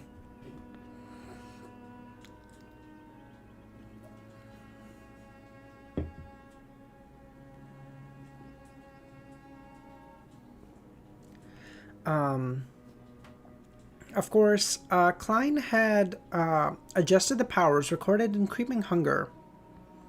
He had matched the Paper Angel with Hurricane instead of Lightning Storm. Thank you. After Sharon was kept up to date with the situation, Klein, who was standing by the wooden frame, revealed a seemingly relaxed smile. We only have one purpose today. It's to make an attempt if there's a chance. If there isn't, then we'd rather observe by the side. Any questions? No. Sharon replied, and Merrick shook his head. How many mirrors have you brought? Klein looked at Merrick. 9. There's also... count. 9. These also count. Merrick pointed with his eyes. All right. Klein pointed in a direction. When I leave, you are to head for the Pritz Harbor. Along the way, throw these mirrors.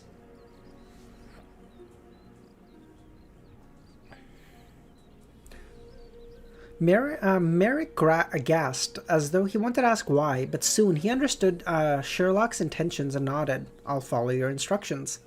I hope for a pleasant partnership, Klein smiled. Merrick hesitated for a second before extending his right hand that struck his palms. After doing this, the tense situation in him felt relieved for some reason. Klein then turned to Sherrick and... Sherrick. Yeah, Sharon and Merrick combined. Sherrick. Klein then turned to Sharon, taking out his iron cigar case and passed it to her. Take this. After receiving my cue, fly towards the lighthouse. Following that, silently count down from 3 before removing all of the Wall of Spirituality. During this process, as well as after it's completed, you must not stop flying. Try to fly as irregularly as possible, regardless of the methods used. When you see me create fireworks, isolate the cigar case with the Wall of Spirituality, and do a magic mirror blink in Merrick's direction. Use everything you have. After you meet up, flee all the way without waiting for me. I'll teleport to you. One of the core items in the operations mission was Azek's copper whistle. Stealing the mummy is difficult, but I can get it to run towards me. Clever, clever, clever gal. Sherrick is the sequence 0, yes.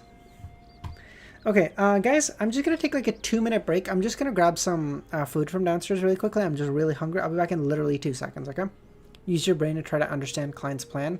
Thanks, Nightwalker. I was using your mom's brain to understand it before.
See? Literally 2 seconds.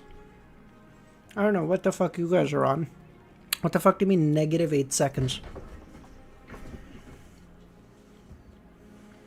Okay. What do you mean so late? I said 2 minutes. I was right back. It did not take 2 minutes. You guys are lying. Lies and slander.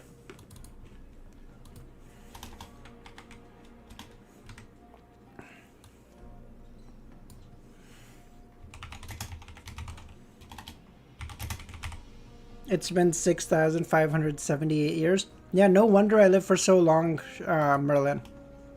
We literally counted to infinity while you're back. Which infinity, bro? Just some chips, Pushkar. After hearing Sherlock's plan, Sharon didn't say anything apart from a nod, apart from nodding her head in agreement. To infinity and beyond? Yeah, cool. Klein immediately took out a gray metal mask and wore it, only revealing his eyes and nostrils. Someone's definitely got to have art of this mask, right? Because I can't imagine what this looks like. Similarly, Sharon and Merrick wore masks as well. However, they had different reasons for the disguise. As for the Wraith and the Zombie, it was solely to prevent themselves from being recognized by the military, thus curtailing their abilities to be active in Backland. Just lightly salted chips, Samo. No, really? Interesting. It was a form of as for the Faceless, the act of wearing a mask hid his pathway's trait of being able to change appearances. It was a form of misdirection for the military and the Rose School of Thought. After all, they would follow normal logic. Since your face was fake to begin with, why would you bother wearing a mask? He collected all of the Infinity Stones, snapped them, and then returned them, and you still hadn't come? That's crazy. Yes, but in fairness, if he returned them, that means he time traveled to the point that he took them, which means really, I came back instantly. So Pushkar, checkmate. After waiting for a while, a dull whistle sounded as the ship cruised into the port in the darkness. Klein returned to the vent, raised the telescope, and cast his gaze at the heavily guarded harbor. He soon saw a hybrid sailboat with a chimney slowing down as it docked. Meanwhile, 2 squads of soldiers in red tops and white pants ran over in orderly fashion. Before long, a gangway was raised, and the people of the ship began alighting. First were sailors carrying wooden crates. Following that, it was a young man dressed in a major's uniform. He held a small casket made of crystals and a heavy expression. Surrounding him were several members of the cruise ship.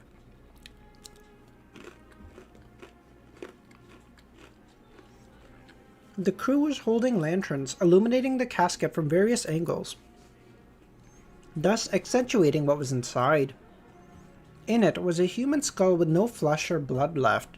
It had a strange luster swirling around the lights. Battle music? Okay.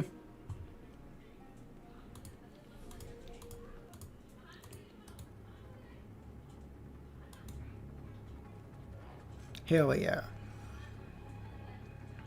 After they got off the ship, they followed the path to the nearest cargo rail where a steam locomotive was awaiting. In the cabin behind, a man in a black suit walked out. He was carrying a huge iron bucket, and diagonally above, one could see that it contained layers of ice blocks. For a second, Klein nearly imagined that there was a bottle of wine inside the blocks. But just like how alcohol was presented among high societies and high-end restaurants. However, he soon saw what was embedded in the ice. A hand made purely of gold. Kami sent a different one, did he?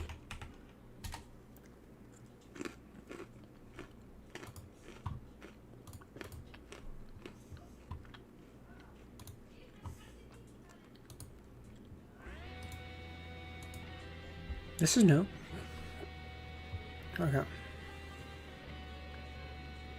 Unlike the group of people, the man carrying the bucket moved very quickly. Beads of perspiration kept dripping from his forehead as the contact between his palms and the metal surface produced mist. See, it's so tiny. But like, even just like, hey, like he was moving really quickly because it's really heavy and it's really cold, and where his hands was touching the metal with the ice inside, it was producing mist. It's such tiny details, but it feels so real when you're reading it.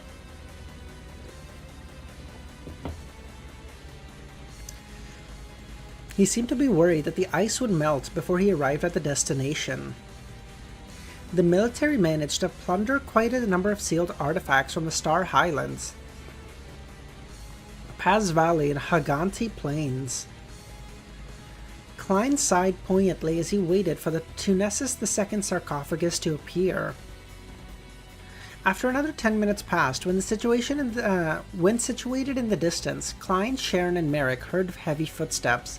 It was like a giant walking over a hollow deck. Right on the heels of that, the cabin door opened. 4 knights in full black body armor carried a golden sarcophagus as they slowly walked out. Their footsteps clinked and clanked, reverberating.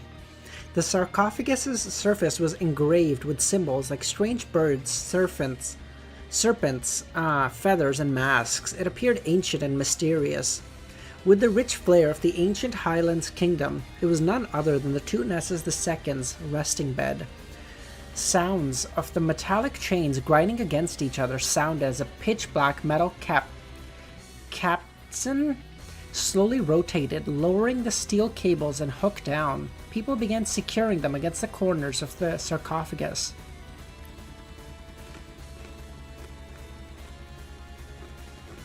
Then, a complicated gear system began operating as the heavy sarcophagus was hung down, moving towards a topless carriage outside the harbor. Topless. The 4 black, full-bodied armored knights had the pressure on them relieved as they sat on the deck, letting out a heavy panting. Amidst the panting, one of the knights grunted. In the crevices of his armor, dark red blood streamed out in increasing amounts. Towards the end, the tiny black armored worms began crawling out. The knight fell backwards, his helmet falling off, revealing mangled flesh and a head whose eye sockets were empty. Countless worms appeared. A hex. The mummy is a manifestation of hexes itself. Even when wearing armor with augmented blessings, it's unable to avoid being cursed. This motherfucker picked up the sarcophagus and he fucking died. Like his head and all his body just fucking mangled. Like it's one of those Turkish, like where they have the meat on like the rotating thingamajig. You know what I'm talking about? Jesus Christ. The carriage outside the harbor didn't have any horses. Standing on the carriage were 4 knights in the same outfit as the ones before. With the sarcophagus landing. Yeah, like in the shawarma place, but the donor. Yes, thank you, FQ. Yeah, okay.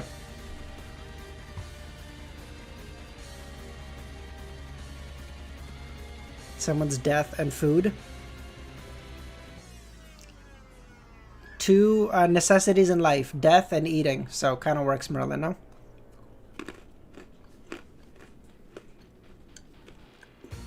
With the sarcophagus landing, they approached the carriage in preparation to pull it. At this moment, the wheels of the carriage began spinning as it maintained its balance and began moving to the side. At this moment, it had come to life. Klein's mind tensed as his gaze turned intense. The wheels spun rapidly, slamming into the rocks, logs, and steps on an irregular path. The carriage, without any horses, dragged the golden sarcophagus as it moved towards an empty spot of the harbor. This scene looked like a scene as described in a horror story. Close to the harbor, a steel monster with a chimney, cannon, and machine gun turned around as a deep voice was heard. Possession is forbidden here. Possession is forbidden? How do you do that? What do you possess? Do you possess the air in your lungs? Do you possess the clothes you're wearing? That's insane. Just as this was said, the carriage, which was moving by itself, lost its drive and came to a halt.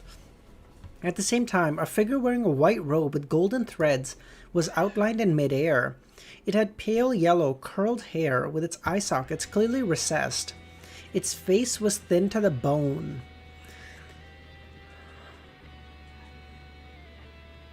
Oh, the carriage. Oh, the wraith's possession. Oh, I see. I thought it meant like the much more actual, like, possession of items. I see.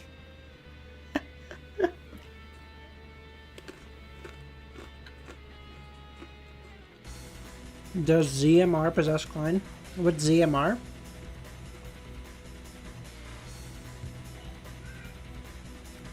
This was a middle-aged man with mixed heritage from the southern and northern kingdom. His brown eyes had irrepressible malfeasance and madness. Oh, Jomingru? No, I don't think so. His brown eyes had irrepressible malfeasance and madness. His rather thick lips were pierced with dense patterned golden nails that sealed his mouth.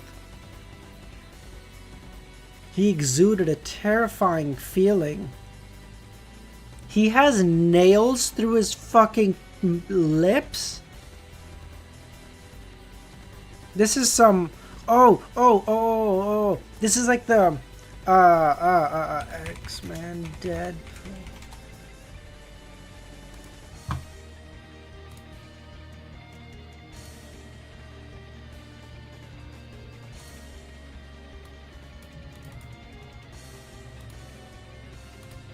This is the guy. This is the guy. Yay, Samo! 10 points for you.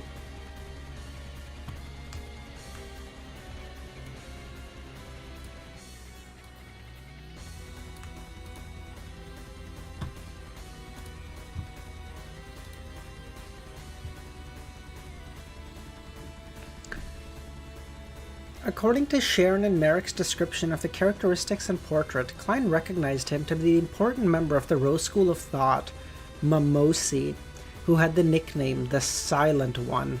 X-Men Deadpool does not exist, he very much exists. Just as Mamosi appeared, he cast his gaze to the steel monster that had issued the command. He completely ignored the Tutanes's sarcophagus that was staying put diagonally beneath him. His previous attempts was apparently to determine the location of the lone military's demigod. Oh, so he came in here, he said, oh, show me the demigod, I'll put him down, fuck it, and then I'll take the sarcophagus. Right in front of you, fuck are you gonna do about it?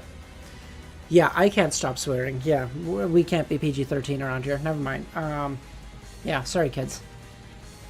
It's not Deadpool, it's Deceased Pond.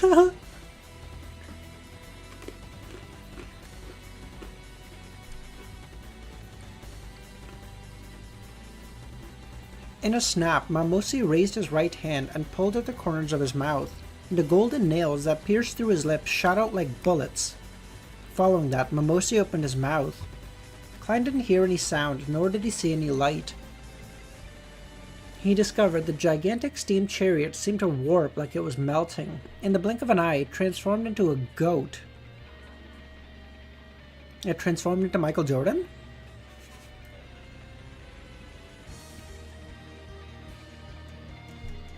Sorry, I got jokes today. With a sputtering sound, blood spewed out of the goat's abdomen as a blob of flesh rolled out. Embedded in it was a white glove and golden mask. A beam suddenly shot out from the flesh, cleaving through all the chaos and evilness. The squirming flesh and blood began forming a humanoid figure, returning to its original appearance. It was a black-haired, golden-eyed man with a mask. At this moment, Mamosi raised his palm, causing all the guns and cannons that were aiming at him to rise into the sky. Then he took out a cloth doll. The doll seemed to be made of old clothes. There were obvious stains and specks of blood. Its eyes had been dug out, leaving two empty holes. What the fuck is this guy on? The moment it saw light, its face began transforming. Its target of reference was none other than the demigod of the lone military. Its eye sockets were aimed straight at the man in the golden mask. When the lone military's demigod saw this, he immediately made the ring on his right hand emit a crystalline beam of light as he vanished from his spot, phasing to the back of Mimosi. My man did a fucking flash step, Jesus. However, the doll's transformation didn't stop at all. Yeah, Dr. Z, I remember, yeah. Meanwhile, to the side of the sarcophagus, the space around it warped as a translucent mouth spanning more than 10 meters was outlined. The mouth suddenly opened and sucked in, creating a terrifying gale that swept up the sarcophagus and the carriage together. It was suspected to be a spirit world creature. It was about to devour the sarcophagus. Suddenly, the bullets and cannonballs that shot into the air turned brilliant as they gathered together, transforming into a grand sea of light that inundated everything. What the fuck is going on here? Klein felt a stabbing pain in his eye, and even though he closed them in time, tears still flowed down. Looking at it from that far away is making the peak of sequence 5ers just cry, even though he fucking looked away. Or closed his eyes. Bro. Damn, normal people, if they looked at that, just, I assume, is spontaneously combust. What happened to Klein when he saw EBS is what happens to normal people if they look at this.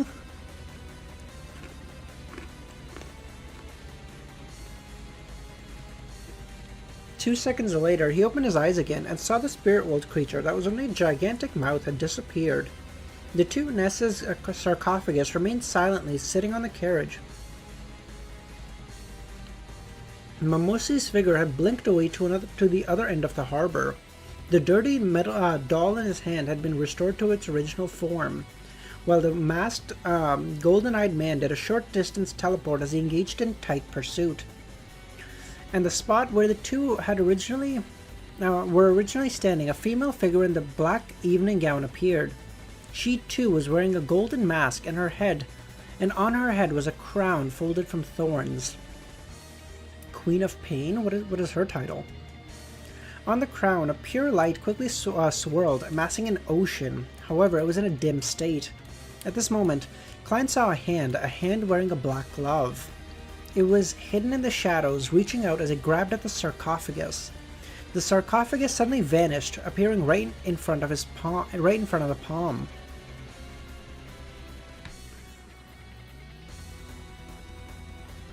After the Rose School of Thought hadn't sent out one demigod, but two. Furthermore, they brought with them a sealed artifact of the Marauder pathway. Upon seeing this, Klein turned his head and shouted to Merrick, "Run!" Merrick had been awaiting the order, so he leapt up to the moment he heard that, rushing out of the warehouse as he dashed fervently out the harbor. Klein immediately turned around and yelled, "Sharon, begin!" Sharon didn't hesitate either. Holding the cigar case, she flew towards the lighthouse. As a wraith, the walls and obstacles along the way didn't exist for her. The commotion she and Merrick created had probably been detected, but it was far from the harbor and far from the battlefield. No one had paid attention or bothered. The commotion she and Merrick... nope, already read this. Klein retracted his gaze and extended his left palm and aimed his palm at the ventilation hole, right where the sarcophagus was. In less than a second, a blurry book materialized before him as he chanted, "I came, I saw, I record." The pages flipped before landing on a page, Hurricane. This was a demigod level power with a wide AoE.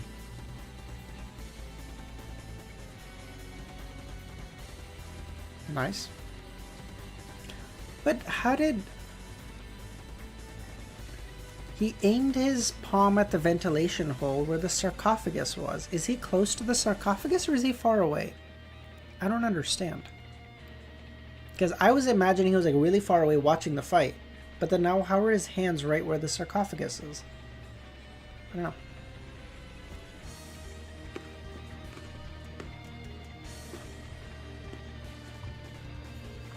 81.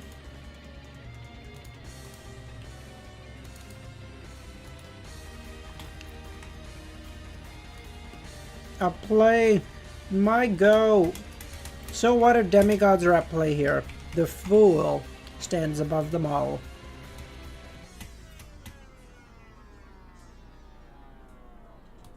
He's telling the wind to go there? Oh, I see. Okay. The Rose School of Thought demigod was hiding in the shadows, wore a hooded black robe and a golden mask with a red pattern smears over it. His figure couldn't be made out, but he was definitely not short, standing at a height of 1.8 meters. What did you think of Aman? I don't know. That stealing of someone's destiny is some wild shit, bro. What do you mean, I become you? Your wife thinks of me as her husband. Your children think of me as their father now. Well, that is insane. And for him, it can just be like one of his avatars. And he's like, yeah, fuck that guy. He's pointing it towards and using the record from Creeping Hunger. I see. Okay. Thank you. The Rose School of Thought demigod who was hiding in the shadows wore a hooded black robe and a golden mask. Nope, already read this. Great, love that.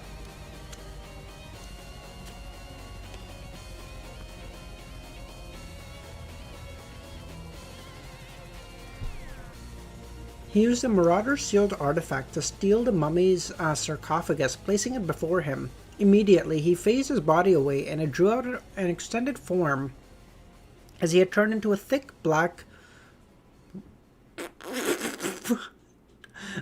soft rope. Jesus.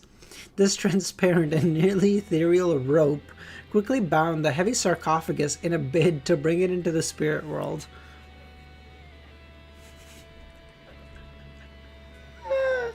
Oh god.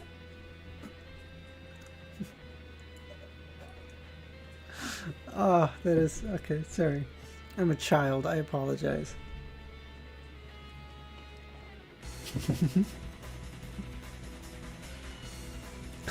No, stop.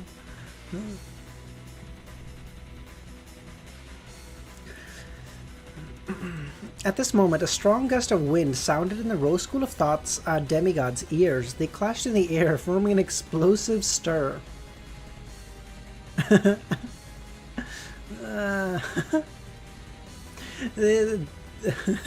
Stop.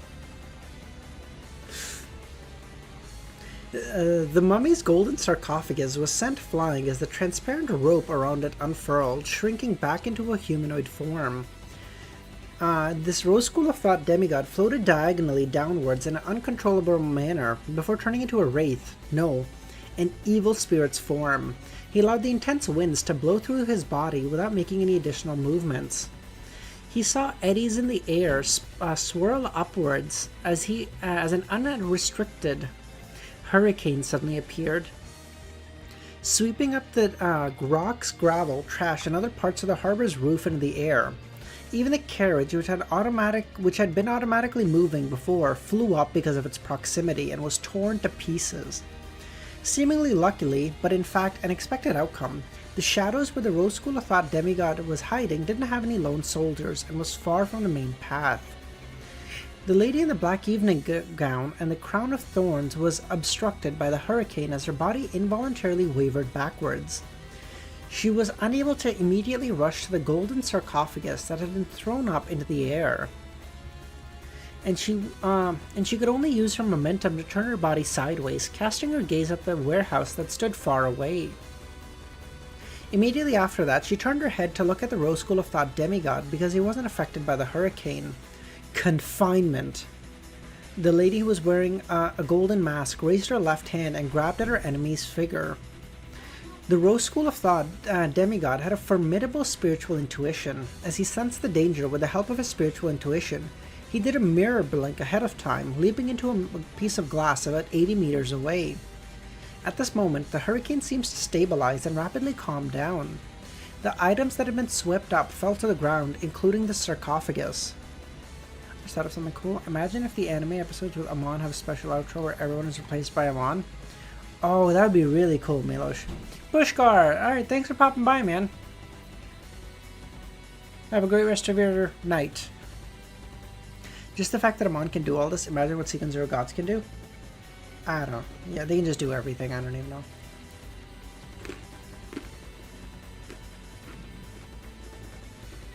I don't even know why I have domains at this point. It seems like the gods can just basically do whatever.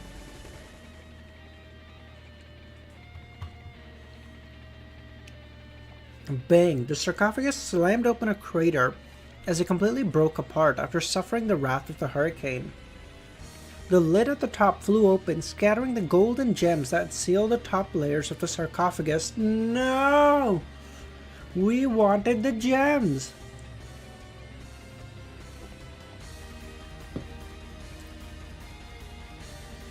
Then, the lower levels of the sarcophagus tumbled a few times, dropping golden boxes and jade containers that stored dissected organs. Fuck the organs! I wanted the gems, god damn it! Truly a devastating loss, Samo. No, fuck the corpse. We want the gems, Dr. Z.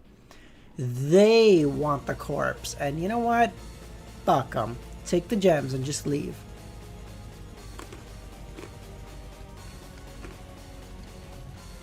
A corpse that was bound in yellowish-brown cloth tumbled out. Its surface was covered in a dark red, oily liquid. None other than the mummy created after the two Nesses the second passed away. It was extremely thin, and on its face was a golden mask with patterns covering it, just like the mask worn by the demigod of the Rose School of Thought.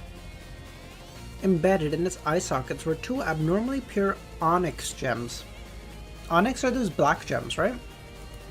Sorry, I don't know anything about gems. Onyx. Yes.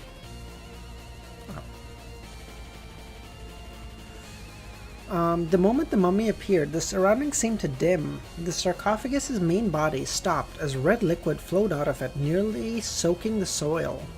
When the Rose School of Thought demigod with the Marauder Pathway sealed artifact saw this scene, he was first enraged before he thought of something. The look in his eyes turned pleasant. His figure vanished from the glass fragment, phasing into the new onyx eyeballs. Then he possessed the mummy and attempted to pull it into the spirit world. Suddenly, he sensed the mummy and his evil spirit vision had vanished.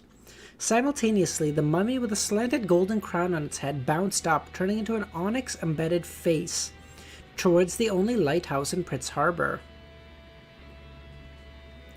This pharaoh, which had been dead for centuries, produced an inhuman cry from its throat.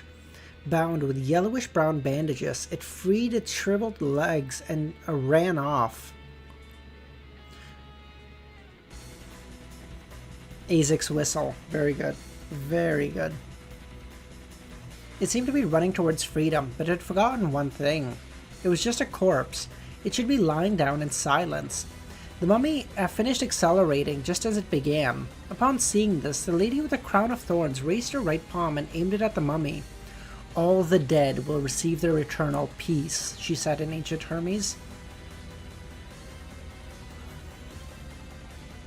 The mummy exerted strength in its legs as it leapt up into the air, jumping into another direction, escaping the region that would make it enjoy its eternal rest, doing so in a way that didn't adhere to a zombie's mobility. This mummy is on a generational run right now. What the fuck? Further away, the black-haired, golden-eyed man who was pursuing Momosi narrowed his eyes as his ring once again emitted a crystalline light. His figure teleported in front of the mummy as he attempted to stop the deceased. However, the mummy changed directions once again, charging into a different angle. Bro, the mummy's running like it's playing dodgeball, and his and like a girl he likes is on the other is on his team, and he's the last one alive, and he's like, "No, I'm not getting out, baby. We're winning this."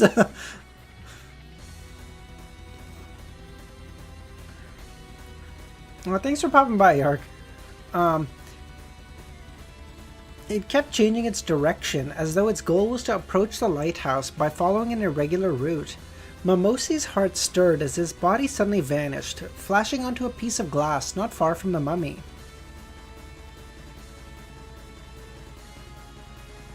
Can you guess why the whistle has such powers? I don't know. It's probably like a sequence. It's probably like a... it's probably like imbued with the power of death or some bullshit. Yeah, I remember Sema. Yeah. It's probably like imbued with the power of true death or some bullshit, and that's why the dead, well, seek it. I don't know.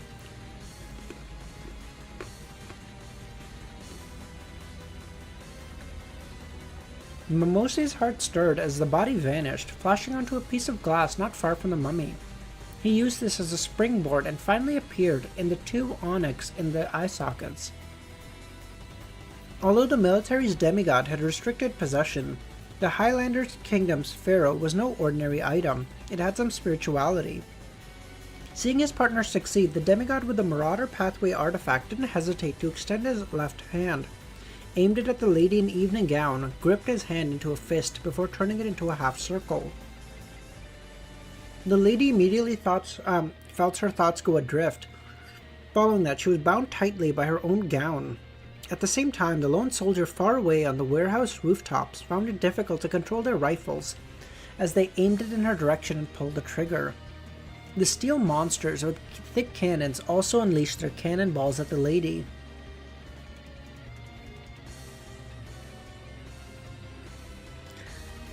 The reason for what? Oh, Azek's whistle? Oh, okay, sounds good. The golden-eyed demigod who didn't attempt to save her partner. Instead, he looked at the Tootness as the second's mummy, which had come to a stop because of Mimosi's possession. He gripped his right hand into a fist and waved it abruptly. Execution. A look of joy flashed past his eyes, but because it didn't matter if the mummy died again, but Mimosi couldn't afford that. Elsewhere, just as the bullets and cannonballs were to hit the lady, they suddenly stopped, as though they had shrunk into a quagmire formed of air. Quagmire? Giggity. They repelled... Dude, I'm actually... Oh, what a... They were repelled by a power that stemmed from laws. On the lady's head, the crown of thorns lit up suddenly, using up more than half of the accentuated ocean of light.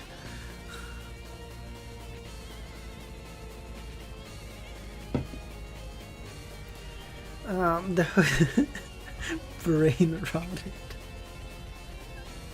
The hooded Rose School of Thought demigod immediately discovered this, and he vanished from a location far away, as though he was fundamentally wiped away. This also meant that he had arrived in front of a lady and saw her raise her right hand. Jesus, unhinged. Gathered within her right hand was pure condensed light. They formed into a blazing spear that had 2 pure white wings sweep out at its tip, enveloping the spearhead like an angel's embrace. The Rose School of Thought's demigod's eyes widened as he heard the footsteps of death. He attempted to use the mirror blink to leap away, but found that his surroundings were sealed by the wings. An intense sense of fear surged within him and inundated his reason, making him abandon his resistance towards his root to being... What? Making him abandon his resistance towards his roots to his being and strength. Explain the battle whiz? So, there's 2 assholes fighting it. No, I don't have a fucking clue, dude. So there's 2 demigods from the Rose School of Thought. One of them is in the onyxes of the mummy. The other one is fighting the other, the demigod of the military. Yeah. The demigod of the Rose School of Thought wanted to bombard the mummy so that the other there's what? Oh, it's unhinged. Sorry, missed that. Yeah, and then yeah. Now what's happening with these wings? I don't know.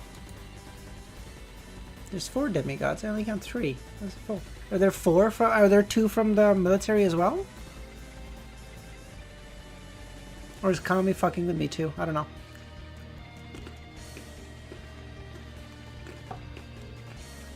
At this moment, a shrieking wail sounded as the lady's eyes temporarily turned turbid.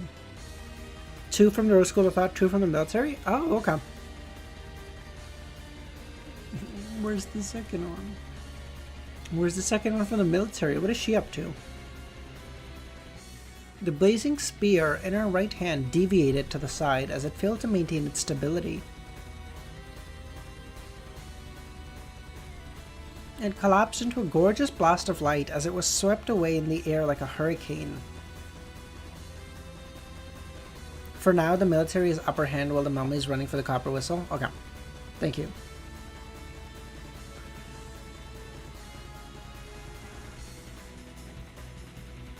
And in the vicinity of the mummy, Mamosi had stopped his possession. Beside him, a dirty doll fell to the ground. The doll's chest had a tear that nearly penetrated it. It stood up and its lifeless eyes came to life, turning abnormally warped and gruesome. It continuously wailed with a shrieking tone, causing the nearby lone golden-eyed demigod to feel an invisible hand grabbing at his neck. It was because of this doll's existence that Mamosi wasn't executed. Likewise, the other Rose School of Thought demigod wasn't struck by the spear. When the latter saw this, he immediately used Mirror Blink to approach the mummy that was still focused on moving in the direction of the lighthouse. He planned on using this opportunity to join forces with Mamosi to achieve the goal of their operation. At this moment, the lady in the evening gown erased the distance, directly appearing above them. Okay, hold on. The lady in the evening gown, that is from the she's from the military or she's from the Rose School of Thought? Because I thought she was from the Rose School of Thought. But now that you say that, she might be from the military. She pressed down her right hand and said, and said, "This place will have the mysterious weakened and the real strengthened." Just as she said that, the stained doll immediately lost his expression and stopped shrieking. The golden-eyed demigod from the military finally had a chance to catch a breather. He forcibly pulled away the hexed hand that was gripping his throat. From that moment, their demigod powers rapidly declined as attacks that stemmed from reality were rapidly boosted. This also meant that the lone soldiers at the top of the warehouse and the steam chariots were slowly approaching were the victors in this battle. Wait until my boy Klein has something to say about this. To the army, this was a situation where their advantage was amplified. Mamosi and the other Rose School of Thought demigod immediately reacted. One of them tried to possess the mummy while the other attempted to pick up the eyeless doll. They planned on escaping before their strength decreased to a certain threshold. Of course, if the lady with the evening gown and the golden-eyed demigods couldn't allow their enemies to do as their wish, but just as they were about to take action, a light streaked into the sky and exploded into fireworks. My boy Klein has taken action. Right on the heels of that, the two demigods felt their spiritual perception trigger simultaneously. A hand wearing a transparent glove reached out from the void beside the sarcophagus, grabbing a handful of soil that was soaked with dark red liquid. This liquid was a mixture of the two nests' brain matter and bodily fluids. It was a ritualistic material used to maintain spirituality, and the latter contained its blood. Mamosi and the Rose School of Thought demigod who wielded the artifacts also looked over. They happened to see a figure wearing a formal suit and a top hat appear. This figure was bending his back to pick up the soil soaked with the dark red blood.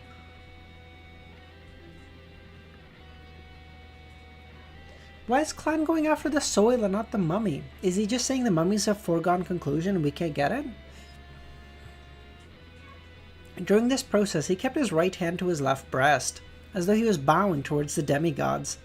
Then, maintaining this pose, he looked up to reveal his metal gray masked face before rapidly fading away into nothingness. 882.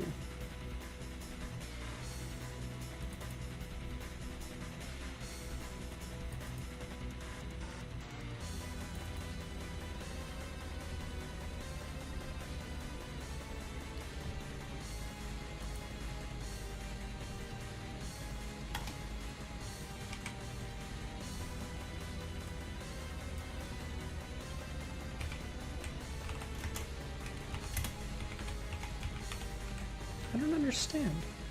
I mean, you guys all know that I don't understand. Hey, it helps them. Arbiter's not very mystical. True. Hey, if it works, it works, eh?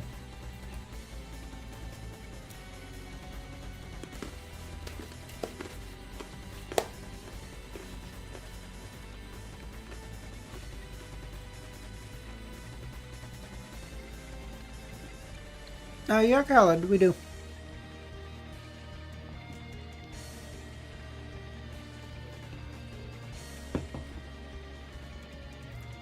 Okay. Carrying the iron cigar case in hand while passing through the walls to leave the warehouse she was hiding in, Sharon strictly followed Sherlock's arrangements, using her state as a wraith to fly to the tallest building in Pritz Harbor, the lighthouse.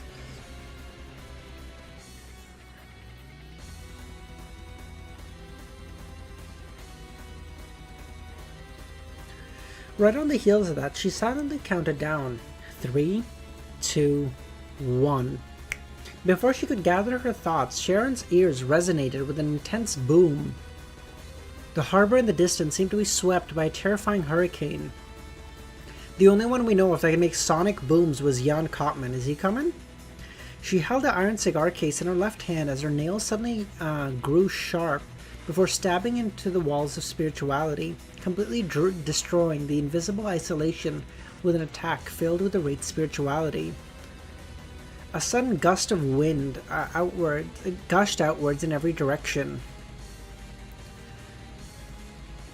as Sharon suddenly felt her spirit body become augmented, and this stemmed from the item stored in the cigar case. She wasn't affected by her spirituality, accustomed to restraining her emotions as she continued approaching the lighthouse at fast speeds. During this entire process, she kept maintaining an irregular trajectory, occasionally lunging forward to the left or drifting upwards to the right.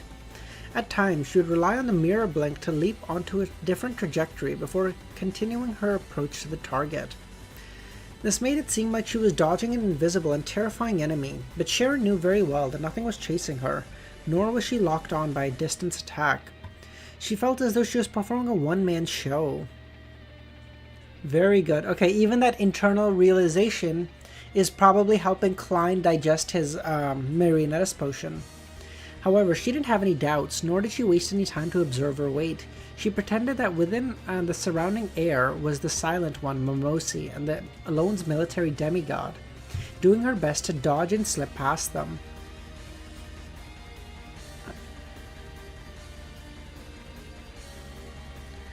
As her flight continued, Sharon's blue eyes, which were peeled towards the air, had a red stream of light reflected in them.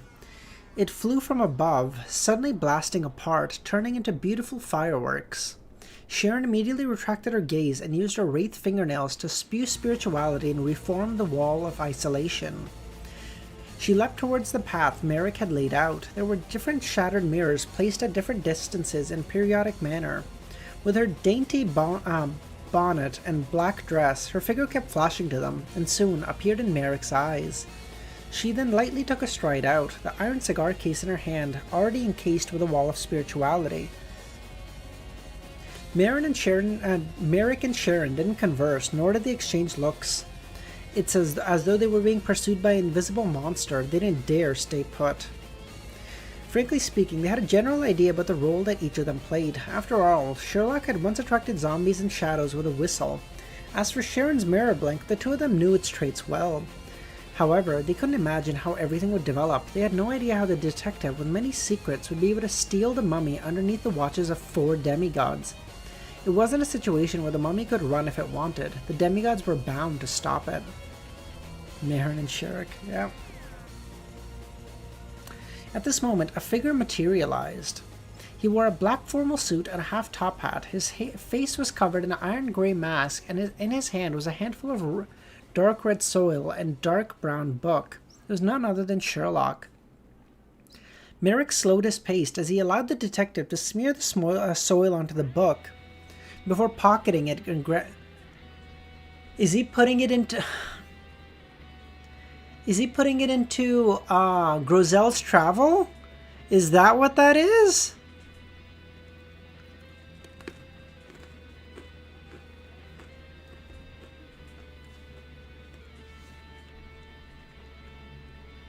Very good.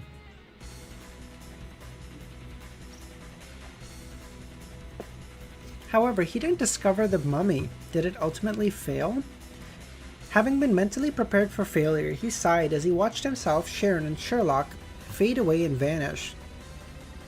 In the region where the demigods were fighting, the lone military demigod had an ominous feeling when he saw the grey masked man bow before teleporting away. He felt that things had taken a drastic turn for the worse. He needs to be stopped. Although I don't know what he did, he needs to be stopped. Such a thought surfaced in the eye of the demigod as he activated his ring. He used traveling against traveling teleporting to pursue teleporting. That is such a fucking dumbly written sentence. Jesus Christ.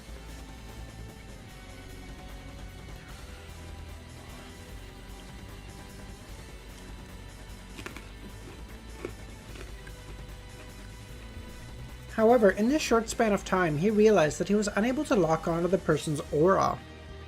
Aura farming. In other words, he had either created an interference at the demigod level, or he had teleported away somewhere very, very far. Regardless of which possibility it was, it meant that any pursuit attempt would easily face failure. And more importantly, if he were to leave, leaving the lady to fend against Mimosi and the other Rose School of Thought demigod alone, they would be an extremely dangerous situation. After all, the mysterious power in the area had not weakened to the point where real firearms could pose a threat. Besides, there hasn't even been any losses yet. The mummy's still around, and with the person only taking away some soil rich in spirituality. The demigod swept his gaze at the mummy, who was standing blankly in its spot, before casting its gaze at Mimosi. Suddenly, the mummy, wrapped in bandages, vanished. Without any warning.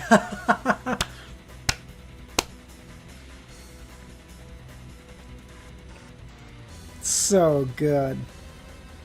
You may be demigods, but may I introduce you to the Fool? That's so good. No, you guys do your little tiny fight over here, okay? I'm just gonna be doing my own little thing over here. For a second, Mimosi and the other demigods felt as though they were watching an interesting magic show. But sadly, as demigods, they couldn't tell how it was done. Moments later, having lost their target, Mimosi and the other Rose School of Thought demigod didn't hesitate to fade away in a bid to escape via the spirit world. The golden-eyed demigod and the lady tried hard to stop them. After 2 teleports, Klein returned to the 2-bedroom apartment in Backland, which they had rented ahead of time. I will pay you based on what we agreed on, Sharon said just as she found her footing. At the same time, she returned Sherlock's iron cigar case. They had agreed that regardless of the outcome, Sharon would provide him with information regarding spirit world plunderers. If she succeeded, she would pay him another 3,500 lone gold coins or 5,000 pounds. Klein received the iron cigar case, which had corrosive signs on its surface. As he held it in his hand, he sensed Isaac's whistle lightly jump inside.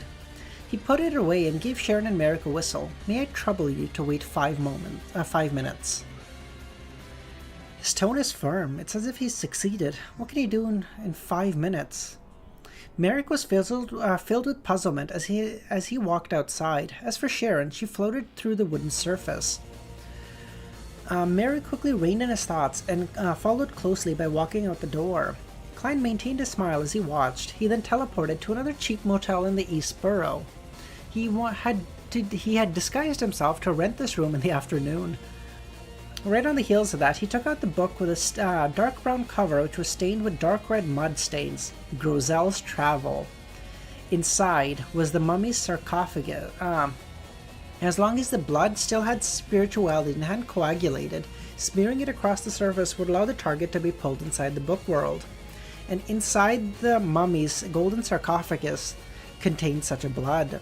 It also meant that at this moment in time, the mummy was already in Klein's hands in Grozel's Travel.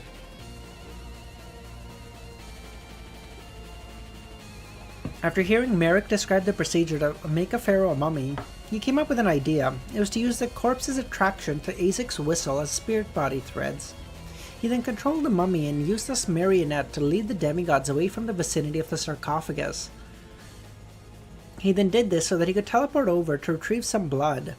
He had never thought of directly taking the mummy away or getting it out of the harbor successfully. It wasn't pragmatic to think of that. It would involve facing the attacks of demigods, and even if he, Merrick, and Sharon were together, it was still beyond them. So clever. It might not even work, even if he spent a large sum of money to summon Miss Messenger.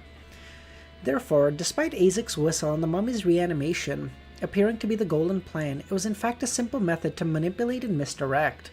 This allowed the other actors to ignore the situation of the sarcophagus.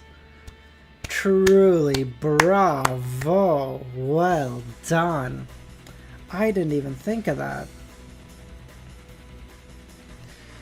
This was a plot that even demigods couldn't fend off. This was because they were protecting the mummy and not the sarcophagus. They were targeting the high sequence beyonders of the Rose School of Thought and not the three people loitering around. Klein's plan wasn't a plan that was highly interdependent. It was amazingly light and lean while still allowing the plan to be carried out even if there were accidents. He had a few parameters that he needed to take into account. As long as the hurricane successfully toppled the sarcophagus, and as long as Sharon followed his instructions and moved in an irregular manner, and as long as the military didn't have the manpower to finish off the Rose School of Thought demigods easily, all he needed to do was wait for an opportunity. After the demigods left the vicinity of the sarcophagus and the mummy wasn't possessed, all he needed to do was teleport over and retrieve something soaked in blood.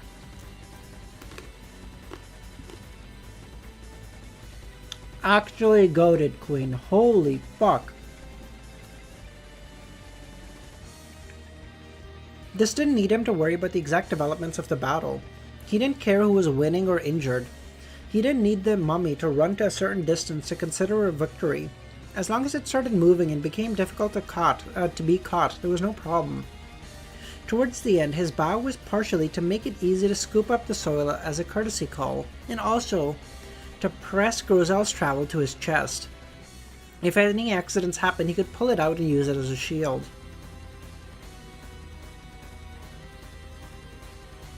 That is so fucking clever, dude. Holy shit. It was precisely because of this that Klein could smear the blood-soaked soil over the cover just as he teleported. Everything went as expected. The directing was amazing. Klein felt his potion's digestion accelerate. Yeah, I sure fucking... Bro, he's gonna have this shit fucking digested in like 20 chapters. I'm gonna guess chapter 900, this shit is all fucking digested. It's crazy. He didn't delay as he set up a ritual, sacrificed Grozel's travel above the grey fog, then, in his spirit body state, brought Creeping Hunger, Azek's Whistle, and the Soul Assurer's characteristic, and Sharon's anti-hex golden bead into this book world.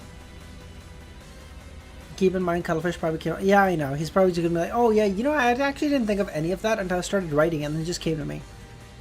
Actually fucking insane. A true director, really.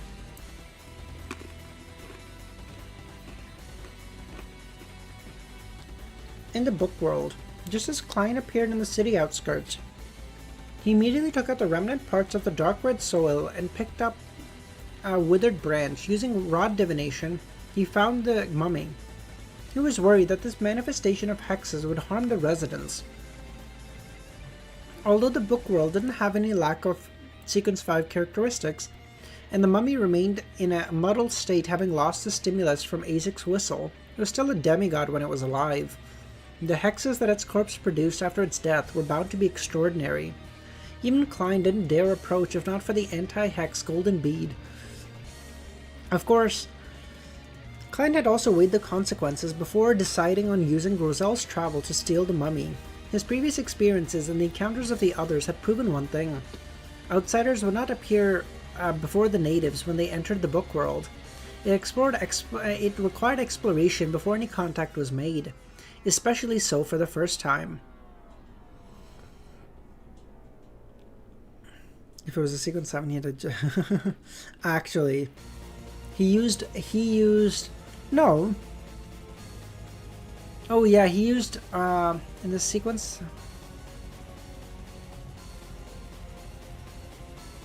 He has used 5 demigods? 4 in this battle. Where was one before?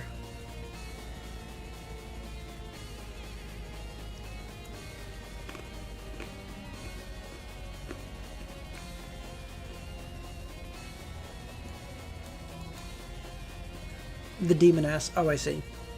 Therefore, Klein believed that the mummy was likely left somewhere uninhabited, and with the zombie's condition, it was unlikely to be engaged in a random walk, or it'd be difficult for it to explore in other directions autonomously, like humans. This also meant that as long as he didn't drag it out, it was unlikely for there to be any losses. Furthermore, it had only been about 3 minutes since Klein smeared the blood. Following the direction via the rod divination, Klein flew to a nearby mountain peak and came across a valley. He then saw the mummy wrapped in bandages and dyed in red liquids, still wearing its golden mask. Its throat was letting out an inhuman sound as it rushed over with wide strides. The surroundings turned gloomy. At the same time, many incomplete animal carcasses tore away the soil covering them. Having their spirit bodies augmented by Klein's copper whistle, Klein chuckled. What a warm welcome. He unhurriedly threw away the branch and raised a blob of black matter. This was the Soul Assurer characteristic, which he had released from the mutated version of Creeping Hunger. At its core was a pure, shimmering light that looked like the night sky. What use is this going to be in here? Invisible waves spread outwards in a turbulent manner as the surroundings suddenly darkened as though night had fallen at once. Oh yeah, thank you, Milosh.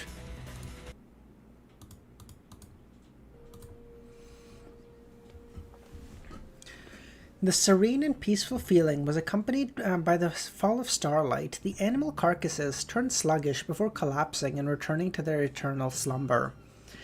This mummy also slowed down its pace, its motions growing slower and slower, but it didn't lie back down.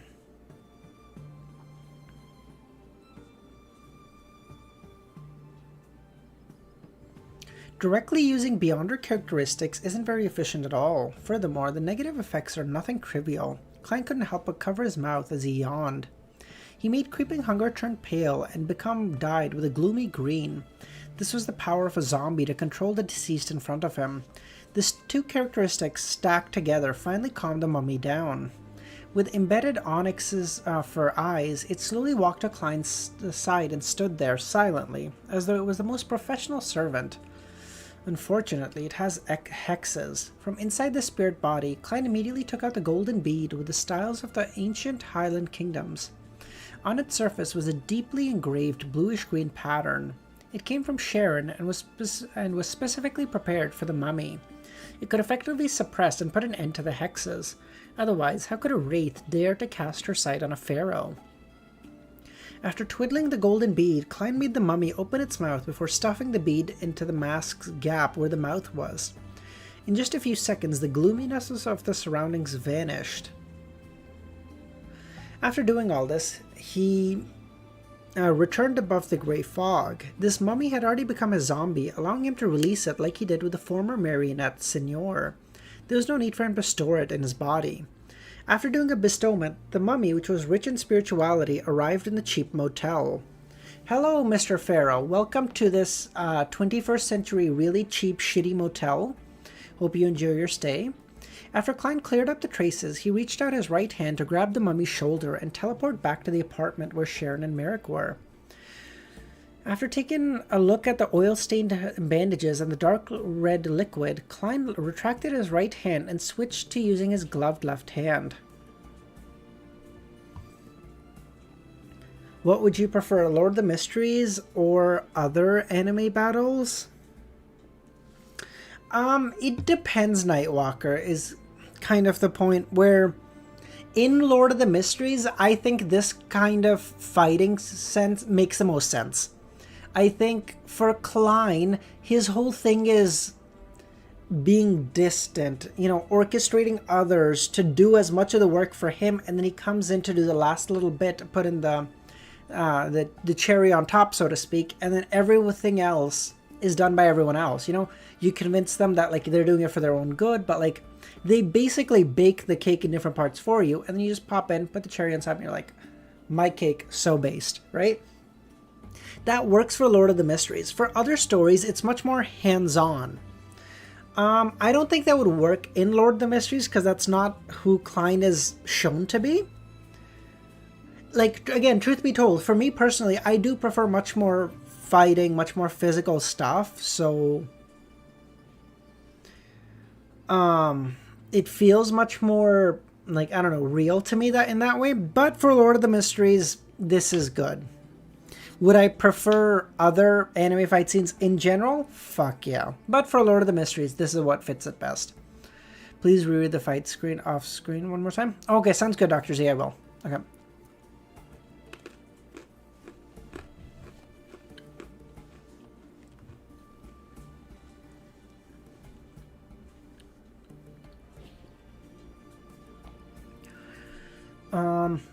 After holding the mummy's shoulder with his left hand, he immediately began to fade, and this effect quickly spread across his body.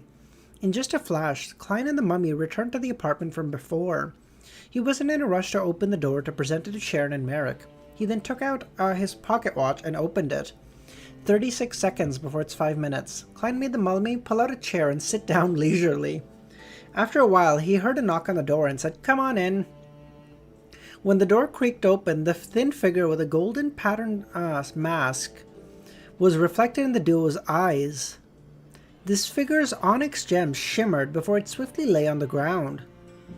Momentarily, Sharon and Merrick were at a loss, having already used a wall of spirituality to isolate Azek's whistle. Klein dispelled his control over the zombie as he pointed it with a smile. "I'm leaving the rest to you." That is such aura. He was like, "I'll be back in 5 minutes." And then there's a mummy sitting on a chair very obediently, and you're like, yeah, I'm like that. "I'm leaving the rest to you," he pointed. "Then you will enjoy the fights in COI. Oh, that is so good to hear after release. I have heard people say that, though, so I'm really glad for it. I don't know why that was deleted. I don't know. It's fine. And that brings the curtain for my directed performance. Klein commented inwardly as he silently took the sensation of his potion digesting rapidly. You would love Volume 5? That's good. It's right after this. We're getting close now. This made him believe that he didn't need to take up until the end of 2 years to consider advancing to demigod. It might be expedited by 2 months or even 3 months.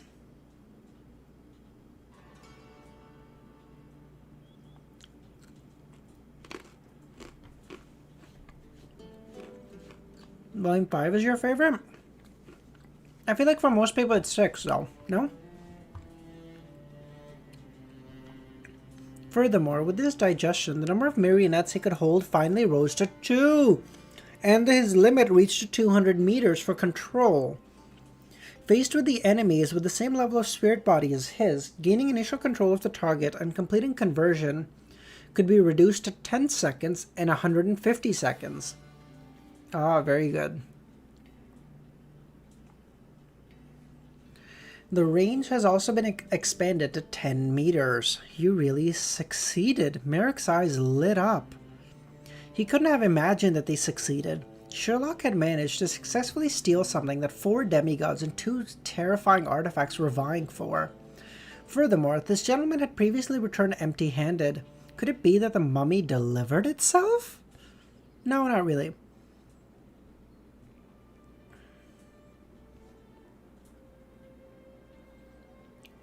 Oh, was it 5 minutes, Samo? Oh, that makes so much more sense, because I recalled it being like 3 minutes, and I was like, 150, I mean, I guess it's 30 seconds off, that's something. But, okay, that makes way more sense. 2.5 minutes from 5, that's a huge improvement. Okay.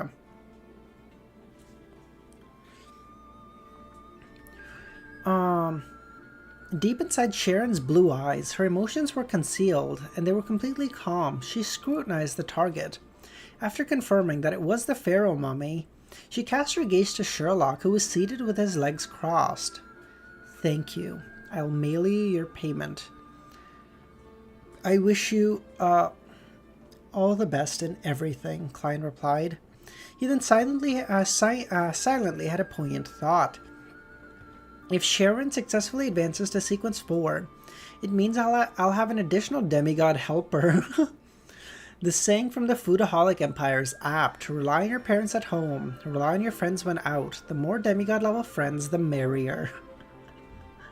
The Tarot Club needs to develop more friends and reduce our enemies. But our enemies seem to be ever increasing. Yes, get Sharon to join the Tarot Club, I'm telling you. Having thought of that, Klein exhorted them. Be careful of being hunted down.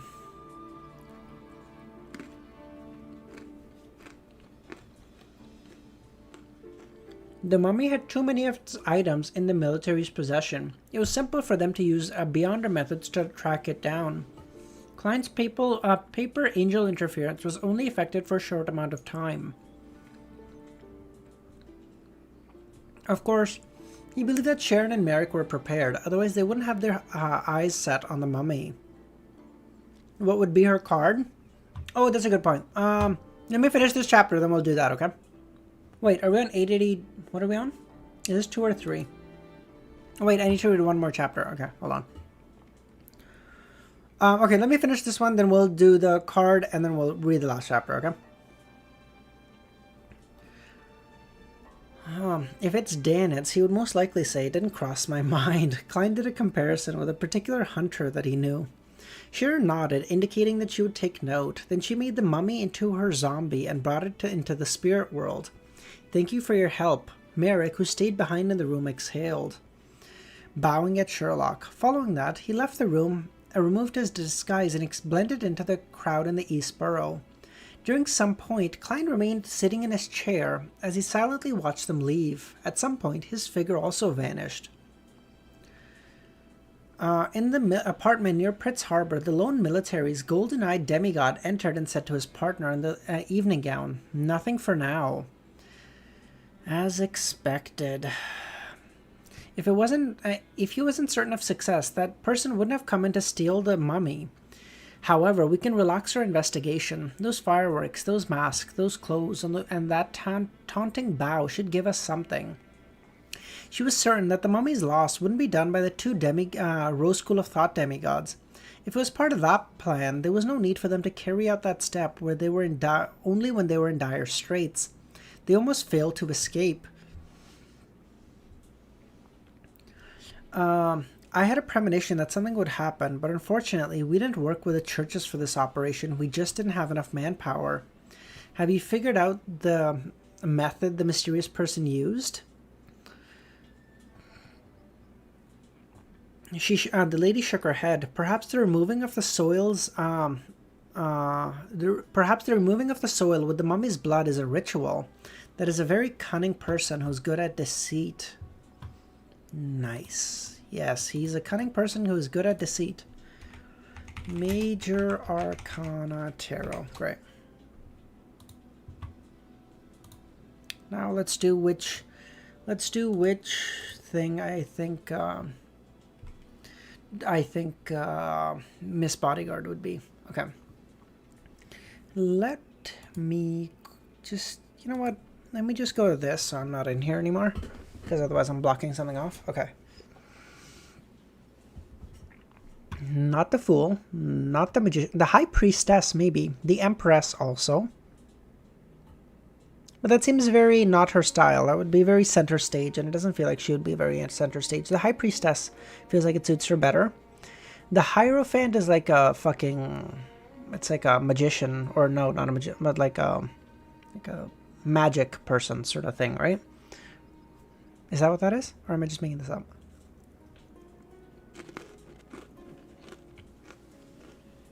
Either way, no go. The Lovers, no go. Wheel of Fortune, no go. Hermit, no go. Strength, no go. Chariot, no go. Justice, no go. Hangman, no go. Death, no. Temperance! Oh my god, she would fit Temperance so easily! She's of the Temperance faction! Oh my god, Temperance, easy. Easy. Easy. I don't even need to look at the rest. Fuck them. Temperance. It's like made for her. It is made for her because she's going to be a Tarot Club member. The heavens have divined it. I have divined it. Wait, no, that was 883. What the fuck? I don't know. Okay. You guys tell me. Do we do Do we leave it there, or do we read 2 more chapters? I was told 885 is also a decent place to end. I'm fine either way. I don't really care. Artwork time? Okay. Stop here. Alright, that's fair. Stop here. Divine Temperance? Okay, sounds good. We can do that. No problem. Give me a second. We'll do that. Okay, we'll end it here. We'll end it here. We'll play. We'll read more. We'll read more tomorrow night, or tonight, I guess.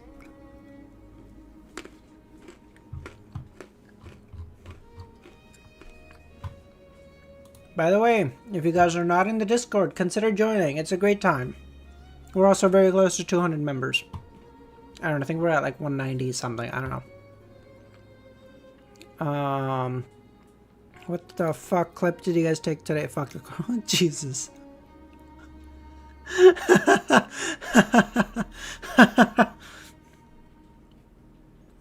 Tonight would be in like 4 or 5 hours wrong, so yeah.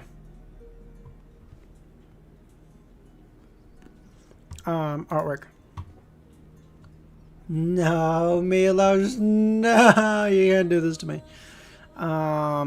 Did we do this today? Okay, yeah. Everyone is Aman? Oh, because he's stolen everyone's fates. This selfish bitch. Stop. How many times do you think... I mean, you guys already know, but... How many times do you guys figure Aman could split himself? You think he could become like a town of people and he's just everyone? Jesus, that is actually terrifying. The monocle, the lights in the background implying the monocles, that he's just everyone. Not even gonna look at that. More Aman art. This looks like some harrowing ghost in Hogwarts scene. What the fuck is this?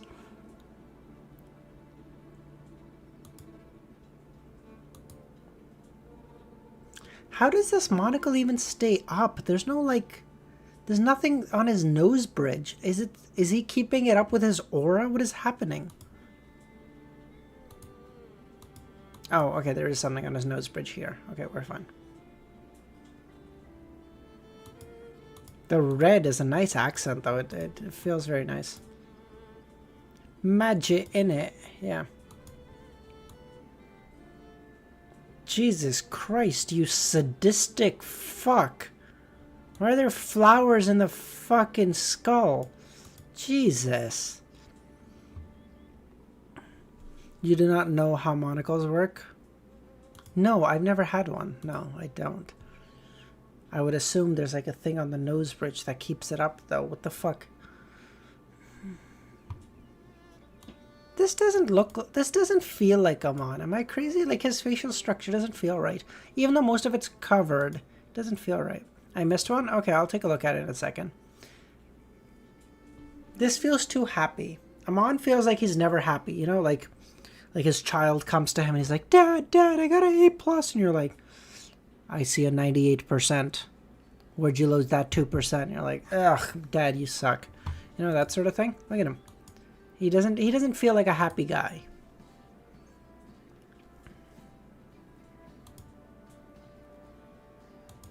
His child is himself. Wow, that is really good. 6 wings? Oh, I mean 3 pairs of wings? That's crazy. We will turn the teacher into an avatar and make that 100 true.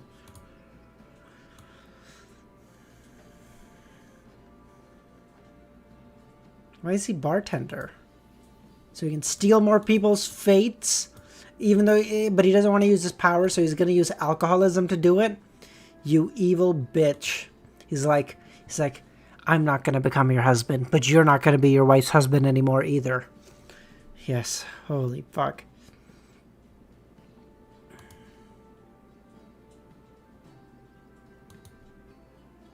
The 4th epoch angel has to make things... It was like, that was the joke FQ. It was like, you know, like, how are all the vampires rich in fiction? And it's like, bro, if you've been alive since 1700s and you're still broke, step into the sunlight. Holy fuck.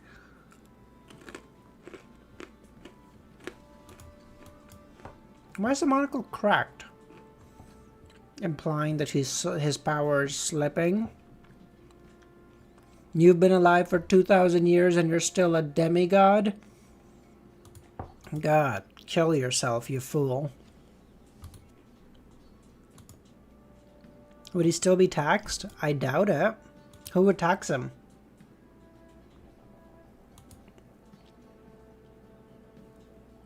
Monocle. Very cool. This is very cool art. That is. Very good. Is it this one? No, which one did I miss? Oh, this one. Oh, wow. You guys weren't kidding. This is so cool. Oh, it's OSAD art. That's why. This is so cool. Can we make this the background? This is so good. Can you remember the Aman family tomb when inside the coffin was a worm? Now you know it was out. Oh, I see. Okay. Thank you, Dr. Z. Yep. That makes sense. You make this the art? This is so cool. Yes? Okay, cool. For sure, but you need to wear a monocle then? I can order one, I guess. Alright, if we get 10 more members, I will order a monocle and I will wear it for the next 10 streams. I don't know. We'll do that. Give me a second. Let me get this put up. That is not how you spell that name. I spelled his name Amon.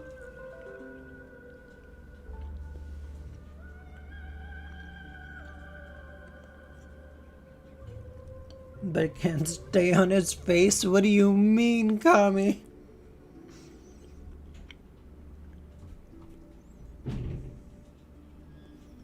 Yeah, which one is it? Well, is it this one? No, that's that one. Oh, it's this. Got it.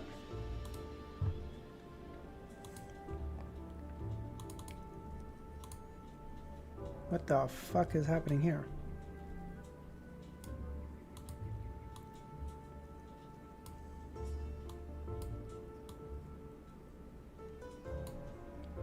How's that? Pretty good? Amon when Aman parasite. This is really good, dude. OSAD has like amazing art. Holy fuck.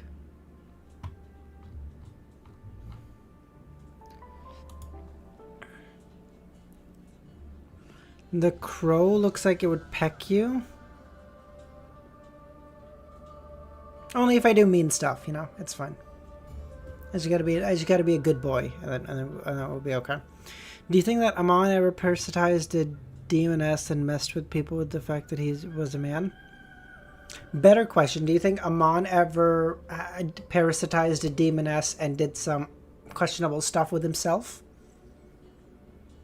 I fear the daisy pops up in chat.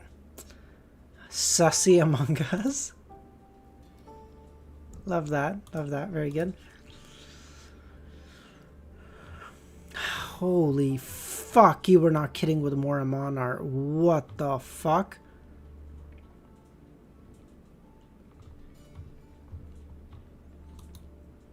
Jesus, this is an evil guy. Oh, yeah. Sorry, I'm on the wrong one. Thank you. Jesus, he is evil. Look at it. Look at the look in his eye. Look at him. Look at him. He's evil. He's evil, I tell you. Aman parasitizes. Do you think Aman is a man first or a parasite? As a parasite, he shouldn't have a gender? That's actually a good question. Do parasites have genders? I don't know. I don't know the answer to that.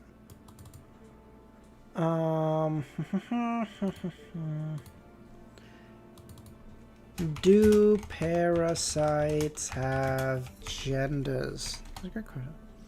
But the mechanism knows but is unknown. These parasites I guess not. Okay, yeah, you're right. Never mind.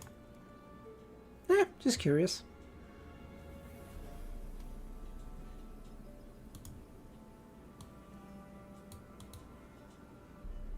Wait, no, but the mechanism by which they become male or female is unknown. So the implication is that there is a gender. We just don't know how it's determined.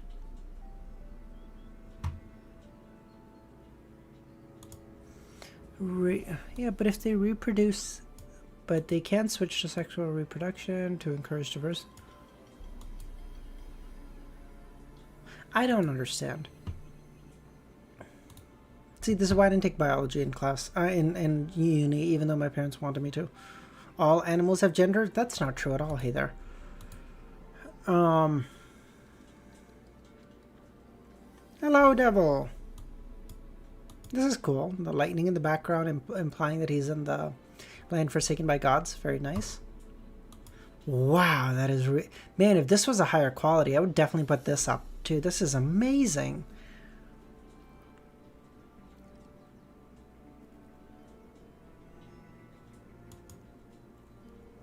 Like, Aman, these become male or female to mess around.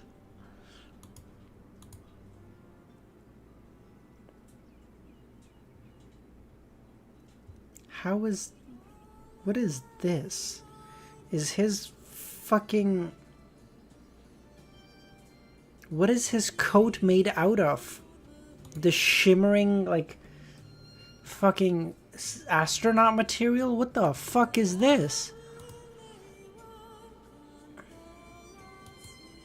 Which eye is his monocle on? Because I feel like it keeps flipping. Like, there's some that it's on the right and some it's on the left. Do we know? Is that ever said? Or is it never said and we can just say he has a monocle and we can just put it wherever?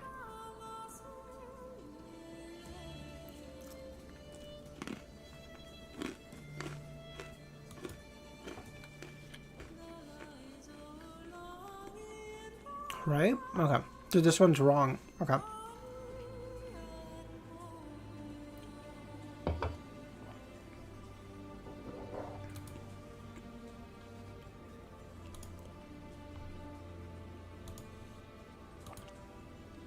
Wow, this motherfucker likes his jewelry, bro.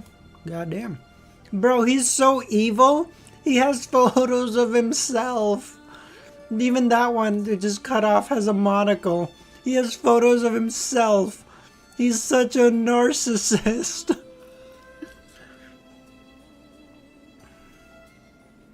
Don't think too much about the things Aman has. He's probably stolen them. Bro, he's so evil. He has photos of a wife, that's himself. He has a photo of a child, that's himself. He has a photo of what I assume would be a husband, that's himself. He's so evil. He's like the Bond villain from like the early 1950s Bond, where the guy's just evil for the sake of being evil. There's no like, oh, I have a larger philosophy, Bond. I want to save humanity. But for that, I need to kill half of them. No, there's none of that. It's literally like, oh, you see, I am evil and I would like to kill people. It is my daytime. And you're like, fuck. It's just me and the...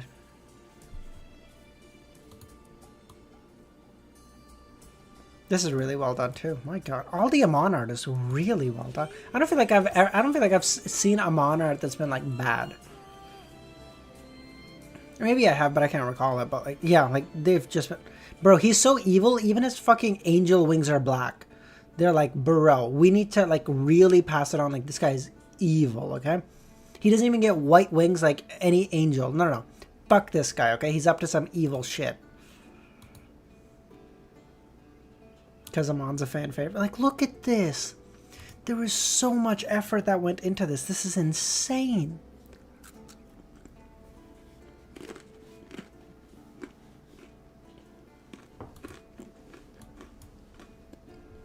Like, this thing over here, the record player. I could spend a lifetime and never be able to draw this.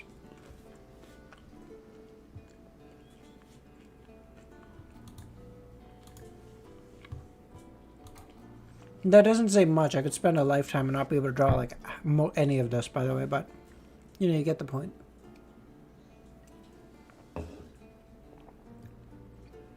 RB, who the fuck is RB? Oh, EBS had white wings and he killed his god. Listen, I'm just saying, okay? With all this eat the rich conversation that we're having in today's time, Is it not fair for EBS to have the conversation like, yo, this selfish bitch has like 7 characteristics of gods and he's just hoarding them like a fuck. How about we just like each take 1? I'm not saying it's right. They did betray their guy, you know, their general in war. He was they were their lieutenants. I'm not saying it's right. I'm just saying like, damn, he was not really sharing, you know? It was like mine, mine, mine, mine, mine. He's just taking them all. You know what I mean? Yeah.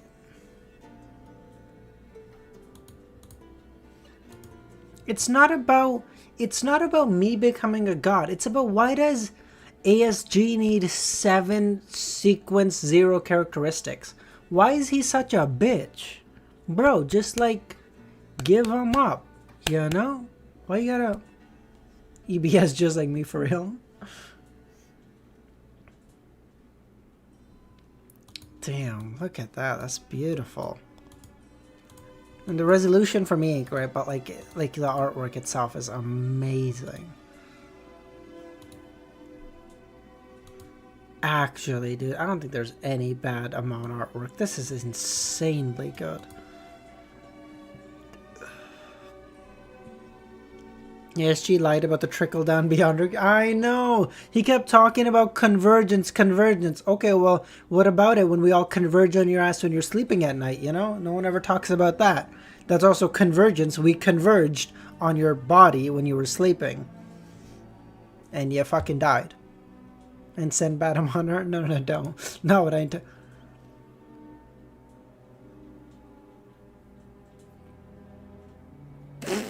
That is so well done. Oh my god. By the way, these fucking nail overhang scrat, whatever the fuck these are called. Could you be more quintessentially evil, you fuck? Wizards was like knowledge and wisdom, evil will never join them when you kill it when he says EBS is fine. I'm just saying no, I'm saying they're all it's how about we have the conversation of maybe they didn't do anything that bad, you know? Like, yeah, they killed ASG, that was their general in war. Rebellion is not good, you know, you wanna, you know, if you give your trust to a leader, you probably wanna stick with them. Totally agree. What the fuck is happening here? But I mean, what if he kind of a bitch, you know? Just like, what if he kind of a bitch, just a little bit? Nagito, how's it going, man? You showed up right at the tail end. This is just him everywhere. This is so good.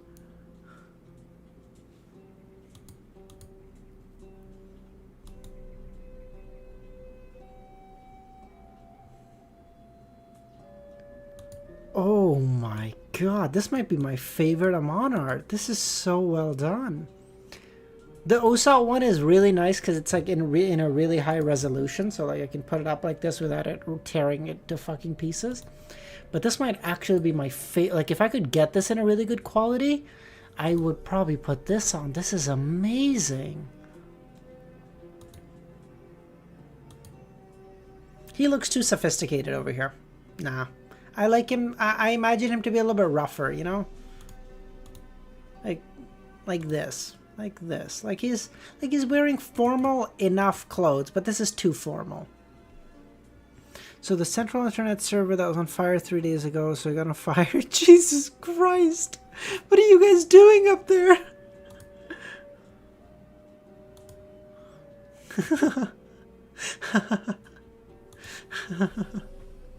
This is so good. This is so cute. They look so happy, like kids.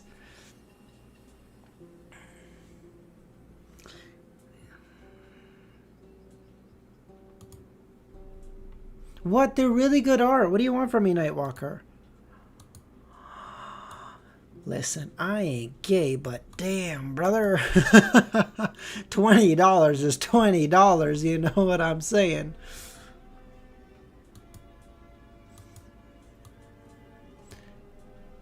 Damn. These puppets dancing around, that is really good. Luvion now. I'm just kidding. That one you can clip, or I stand by that one. That was good as fuck. Jesus, look at this. This looks so good. I think I've seen this one before. Unless I've seen something really similar, I think I've seen this before. Or maybe you guys would. No, I don't think you guys would show me because of the fucking worms. Not that I. No, I feel like you guys showed me the Ring of Worms when I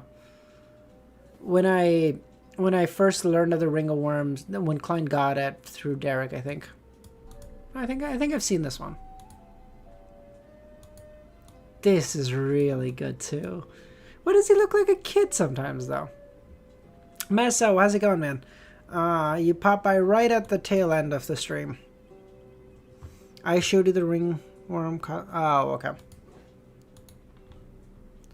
ASIC's copper whistle. It was so good at it.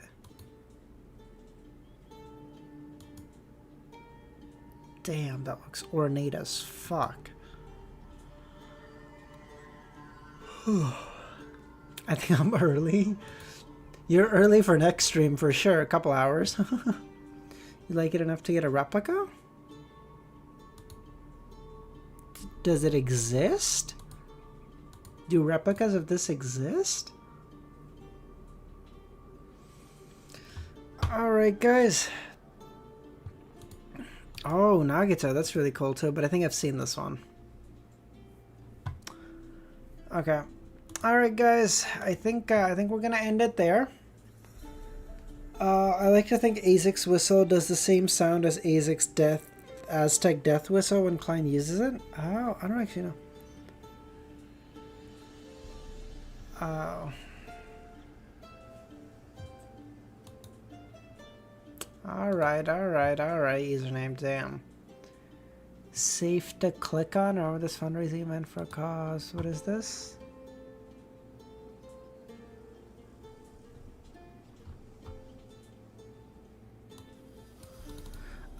This fundraiser, ding dong, all free birthday event has been said. We like to extend our thank you for your. Oh, that's really sweet. That's awesome.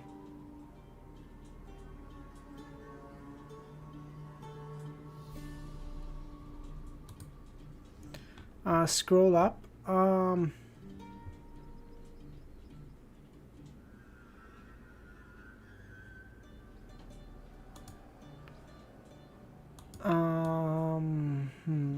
Reimbursement expense. Combat mission wear and tear. Oh, Klein's shirt that was ripped in one of the battles. Okay. Approved. Choose to wear casual attire and battle in the future. Klein Moretti, Oriana Dunsmith. Very cute. Very nice. Yeah, we'll have a night stream, Nugget. So when I'll give you guys a heads up. But yeah. Townsend Neal. Is that his name? Sequence 9. What? Secret suppliant?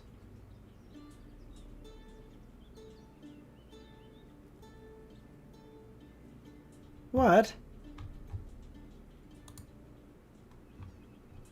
Huh? Can you say the timing now so that I can set the clock and sleep? We're probably looking at like 4 or 5 hours, Dr. Z, something approximating that. Just sleep in. You're okay. Watch it later. It's fine. 29 lost control due to corruption or into forbidden action arts. Never betrayed the church, even in death. Knowledge corruption risk triggered. Return to the goddess's nation.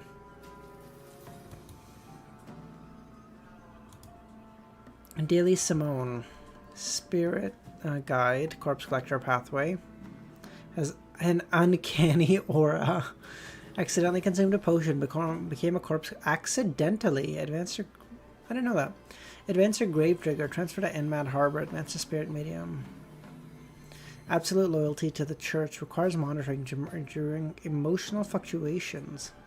Stationed in the Backland diocese. Access according to security level. She looks so cute. Dunsmith. Significantly receding hairline. Absolutely trustworthy.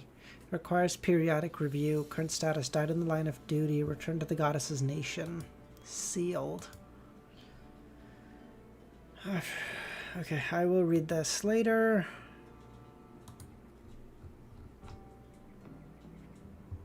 Not Aman. Oh, Sadar. Video? What do you mean? Oh, very cool. Oh, thank you. So wanting to send Aman, I thought you'd want some Sharon art. I do love the Sharon art, but I feel like it's really divisive. So I will leave that, as much as I would love to have this, especially because there's not as much happening. So it's like, it doesn't feel as like, to the eyes. Because like this is great. But, I'll reread that. Oh, okay, hold on. Also, wanting the Amon art as background, I thought you'd want the Sharon art? Yeah, isn't that what you said?